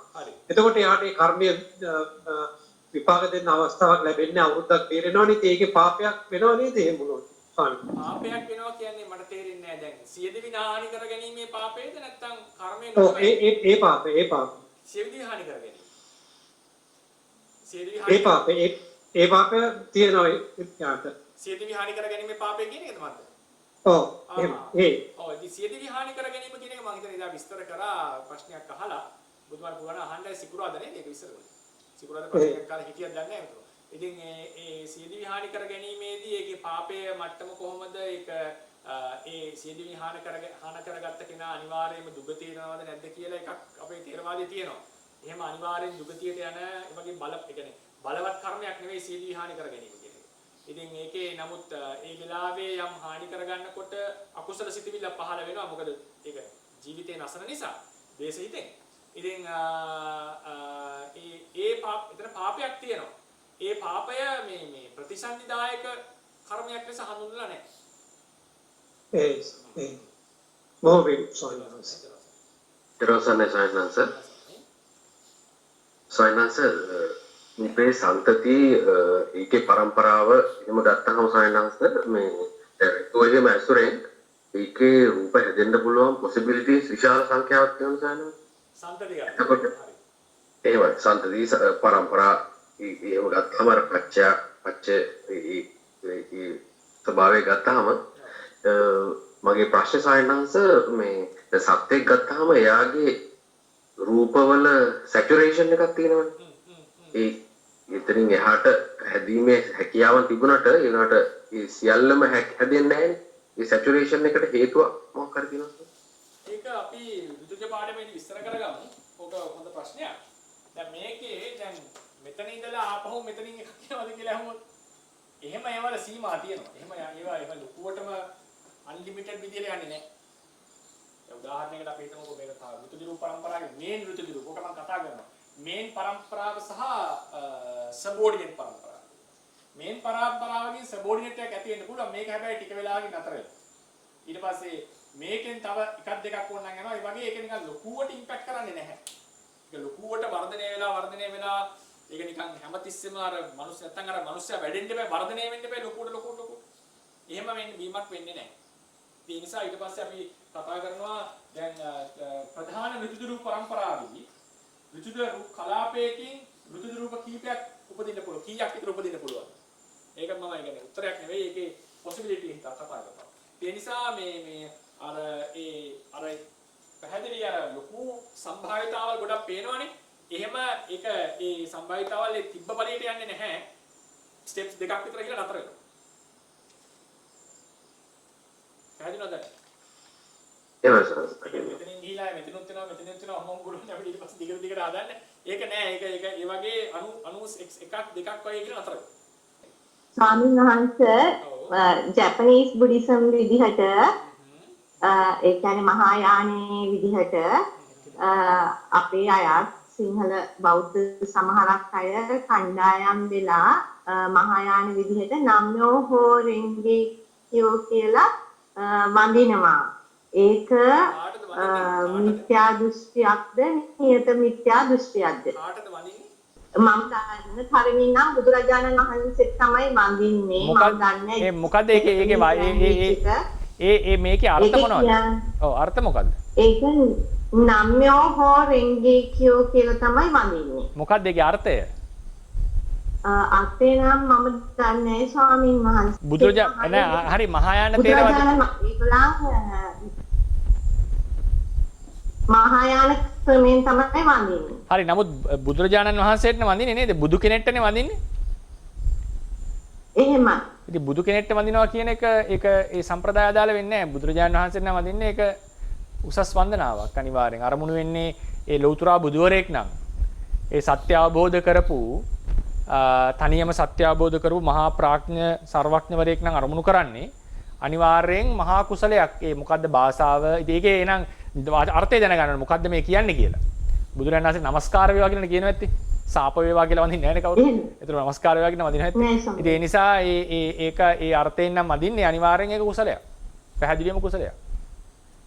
ඒ අය හිතනවා එහෙම වන්දනමාන කළා සමාධියකට එනවා ඒකෙන් සුවාන් ඵලයකට බංගේ ලැබලා කර්මක්ෂය කරන්න පුළුවන් කියලා. ඒක ඉතින් දැන් ට්‍රැඩිෂන් ප්‍රශ්නයක් වෙනවා ඊට පස්සේ. ඒතකොට ඉතින් ථේරවාදයේ හැටියට ඒක විමසන්න වෙනවා.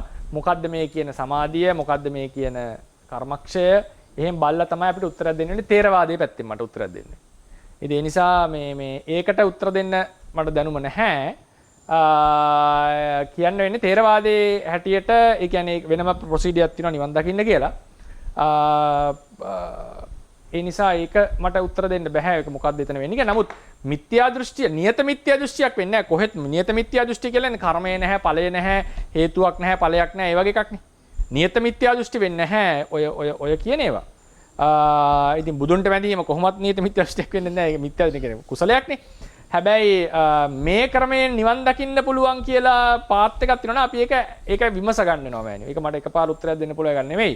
ඒක ථේරවාදයට අනුව කොතෙක් දුරට පුළුවන්ද බැරිද එහෙම කියලා ථේරවාදයේ පැත්තෙන් උත්තරයක් දෙන්න වෙනවා. හොඳයි ස්වාමීන් වහන්සේ මම මේක අහන්න විශේෂයෙන්ම හේතුනේ මේක සමාජයේ පැතරෙන එකක් නිසා. ඉතින් යම් කුසලයක් කරනකොට චිත්ත සමාධියක් එනවා කියන එක එකඟයි ථේරවාදයේ. ඒ කියන්නේ බුදුන්ට වඳිනකොට සිත සමාධිමත් වෙනවා කියන එක. බුද්ධ වන්දනා කරනකොට සිත සමාධිමත් වෙනවා කියන එක. බුදු ගුණ ආවර්ජනා කරනකොට සිත සමාධිමත් වෙනවා කියන එක. ඒ බුදු ආවර්ජනා කිරීම තුළින් විස්කම්මණය කරලා නිවන් දකින්න පුළුවන් කියන එක. ඒක වෙනම පාත්‍යක් තියෙනවා. හැබැයි ඉතින් ඒකේ අපි එක එකක් ඩීටේල් කියනවා මෙහෙමයි වෙන්නේ කියලා අපිට කියන්න පුළුවන් ථේරවාදයේ හැටි. ඉතින් ඒ නිසා මේ ඒක ඉතින් හොයන්න වෙනවා මොකද්ද කියලා මම අහලා නැහැ. අපි දැන් ගොඩ කාලයකට පස්සේ ලංකාවට ආවේ. දැන් අවුරුද්දක් විතර වගේ. ඉතින් ඒ නිසා මේ ඒක ගැන උත්තරයක් දෙන්න බෑ මට මේ පාර. ත්වන් සරණයි. ත්වන් සරණයි. සනස් මම ප්‍රශ්නයක් ඉදිරිපත් කරනම් සුදුසු අවස්ථාවක විතරක් හේතු ලබා දෙන්න කියන ඉල්ලීමක්ද? සනස් කර්මජ රූප පිළිබඳ තමයි ප්‍රශ්නේ සවන්නාස. ප්‍රේරුකන් ස්වාමීන් වහන්සේගේ විතරම් මාර්ගයේදී ඔය කර්මජ රූප සමුත්ථාන කොටසේදී අර උපාදේති භංග කියන අවස්ථා තුනේදීම කර්මජ රූප හට ගන්නවා කියන කාරණාවත් එක්කදී මට වැටහුණේ සන්නසර ඒ සිතේ බලෙන් තමයි හටගන්නේ කියන එක. නමුත් ප ဋ ාණ මහ ප්‍රකරණ සම්මේදී උන්වහන්සේ එක කොටසක සඳහන් කරන කර්මජ රූපයන්ගේ සිත හා සම්බන්ධය ඇත්තේ ප්‍රතිසන්දික්ෂණයේ පමණකි. උන්වහන්සේ පැහැදිලි කරනවා නිසන්නස නිරෝධ සමාපත්තිය සම්මතයත්තා කෙරේ සිත නොමැති කල්ලියදී වඩුවක් නැතුව කර්ම රූපයන් උපදිනා බව. නිසන්නස එතන පොඩි ගැටලුවක් තියෙනවා මට මේ එතන උනි මං කිව්වේ හිතේ බලෙන් තමයි වෙන්නේ. නම් තර පශ්චාත්ජාත ප්‍රත්‍යේදී පස්සේ හටගත්ත දේවල් විස්තර කරන තැනදී පොඩි අපහැදිලිකමක් තියෙනවා ස්වාමීන් වහන්සේ. මොකද සිතේ බලයක් නැතුවත් ඒ කර්මද රූප පරම්පරාව දෙකන පාතියෙන් සම්බන්ධයි. ඉතින් ඒ පිළිබඳව තමයි ස්වාමීන් වහන්සේ ගැටලු තියෙන්නේ. සුදුසුනම් පමණක් විතරක් බලාපොරොත්තු වෙනවා. ඒ කියන්නේ සිතේ බලය ඕනේ කියන එකද ස්වාමීන් වහන්සේ කෙනෙක්ද කවුද කතා කරන්නේ? නෑ ස්වාමීන් වහන්සේ මම කියන්නේ කසම් කියලා. මේ ඒතකොට සිතේ බලය අවශ්‍යයි කියලා හිතුනේ ඇයි ඔබතුමාට ඒකට කර්මජ රූප හටගන්න? එතන ස්වාමීන් වහන්සේ පැහැදිලි කළාම තියෙන්නේ හැමතිස්සම ඒ ෂණ තුනේදීම හට ගන්නවා. නෑ ෂණ තුනේදී හට ගැනීමයි සිතේ සම්බන්ධය වෙනස්. සිත ඉපදෙන බිඳෙනවා කියලා ෂණ තුනක් තියෙනවා උපාද තිති භංග කියලා. ඒ හැම ෂණේදීම හට ගන්නවා කියන එකෙන් කියලා නෑ සිතේ සම්බන්ධයක් තියෙනවා කියලා. එහෙම සන්නස. ඒ කියන්නේ ඒ අවස්ථාවේදී හට ගන්නවා. ඒ අවස්ථාවේදී හට ගන්නවා කියන එකයි ඔය කියලා තියෙන්නේ. එහෙම නැතුව මේ ඒ සිතෙන් උපදිනවා කියන එක නෙවෙයි. ඒ නිසා සිත නැතුව හිටියත් සිත නැතුව ඉන්න කොටත් අපි හිතමු සිතක් පහළ වුණා කියලා. සිතක් පහළ වුණා එකම වේගෙන්නේ පහළ වෙන්නේ. එතකොට ඒ ෂණ තුන දකින්න පුළුවන් නේ. එතකොට ඒ ෂණ තුනේදී කර්මජ රූපේ පහළ වෙනවා. හිත නැතුව. ඒ නිසා ඒ වෙලා පොයින්ට් එක මොහොත ගන්න. ඒ කාලේ පැහැදිලි කරන අවස්ථාව තමයි පාච්ච කියලා තියෙන සුණු. අන්න හරි පැහැදිලිවම හරි. හරියට අවස්ථාවකදී අර කර්මජ රූප 50ක් හෝ 150ක් ඒ වගේ ප්‍රමාණයක් සඳහන් කරලා තියෙනවා මට ගානන හරියට මතක හරි හරි හොඳයි පැහැදිලි පැහැදිලි ස්වාමීන් වහන්සේ මට අර වේගය කියපු වචන ඔබ වහන්සේ සඳහන් කරපු නිසා උන්වහන්සේ ගොඩක් තැන්වලදී වේගය කියන වචනේ පාවිච්චි කරලා තියෙනවා එතන ශක්තිය කියන දේද ස්වාමීන් වහන්සේ අදහස ගන්න ඕනේ සිතේ වේගය කියන තැන්වලදී සිතේ වේගය කියනකොට ටිකක් ඒක කියන්න වෙන්නේ ඒක භෞතිකම විස්තර කරන්න අමාරු දෙයක් ඒක නිකන් මොමන්ටම් එකක් වගේ නිකන් ඒක මගේ උපමාවක් තමයි දෙන්න වෙන්නේ ඒ නිකන් ඇවිල්ලා එකපාරට දුවගෙන නතර වුණත් අපේ ළඟ තියෙනවනේ යම් ඉදිරියට වේගයක් නේද චිත්ත රූපේ අපිට ඉස්සරහට පැද්දෙනවනේ එකපාරට නතර කරන්න බෑනේ ආපු වේගෙත් බ්‍රේක් එකක් ගැහුවා කියලා හරියන්නේ නැහැ අපි යනවනේ ඉස්සරහට ටික. ඉතින් ඒ නිසා ඒ වගේ මේ සිත නිරුද්ධ වුණත් අර යම් කිසි ඒ ක්‍රියාවක් නිසා යම් වේග ගතියක් තියෙනවා. ඒක භෞතිකමය දෙයක් නෙවෙයි. ඒක හරි අමාරුයි. උපමාව තමයි අර දෙන්න වෙන්නේ අපිට. ඉතින් ඒකට ඒ සිත සතු ජවය බලයේ විනාශ නොවීමක්. ඒ කියන්නේ ඒක සිත නිරුද්ධ වුණා කියලා ඒ ජවය නැති වෙන්නේ නැහැ. හිතේ තිබිච්ච වේගය ඒ බලය නැති වෙන්නේ නැහැ හිතේ. ඒ නිසා තමයි හිත අගින් හට ගන්නවා කියලා කියන්නේ. දැන් හිතත් එක්ක මේක නිරුද්ධ වුණා නම් ඔය ප්‍රශ්නේ නැහැ. හට ගන්න බෑ හිතකට. නේද? ඒ කාරණා නිසා නේද? ඒකට ස්වාමීන් ඒ නිසාද ප්‍රත්‍ය වෙන්නේ ඊළඟ සිතට. අන්න හරි. ඒ කියන්නේ මේ වේගය නිසා තමයි ප්‍රත්‍ය වෙන්නේ. මේ හේතුව අනන්තර වේගය. ඒ කියන්නේ මේ ශක්තිය චිත්ත ඒකට කියන්නේ ආරම්මන ග්‍රහණ වේගය. ඒ වේගය සිත නිරුද්ධ වුණාට නිරුද්ධ වෙන්නේ නැහැ. ඒ වේගය තව හිතක් උපදවලා තමයි රූප සමනය වෙන්නේ. ඒක සංසිඳෙන්නේ. ඒ වේගය තමයි ඔය චිත්ත වේගය කියලා කියන්නේ. වේගය කියලා කියන්නේ ඒ බලය. ඒ සිතත් සමග සංසිඳෙන්නේ නැති ඒ බලය. සිත නිරුද්ධ වෙනවත් එක්කම වේගය නිරුද්ධ වෙනවා. නමුත් ආයෙත් ප්‍රත්‍ය එන්නේ. නෑ. සිත නිරුද්ධ වෙනවත් එක වේගය නිරුද්ධ වෙන්නේ නැහැ. නිරුද්ධ වෙන්නේ නැහැ කියලා මම කියනවා. සිත නිරුද්ධ වෙනවත් එක වේගය නිරුද්ධ වෙන්නේ නැහැ. ඒ නිසා තමයි අනිත් සිතට හැකියාව තියෙන්නේ. ඒක නිරුද්ධ වෙන්නේ තව සිතක් උපද්දවලා. එහෙමයි සන්නස්. මම ඒ කාරණාව හිතේ තියාගෙන නැවත ඒ කොටස එන කියලා බලන්න. ඔව් ඒකට බලන්න කියවන්න පාලි පුළුවන් දන්නේ කියවන්නේ. නෑ බෑ සන්නස්. එන කමන්නේ මේක බලන්න මේ හොයාගන්න පුළුවන් නම් බලන්න ප ဋ ාණුද්දේශ දීපණී කියලා පොතක් තියෙනවා පාලියෙන් සරල පාලියෙන් තියෙන්නේ.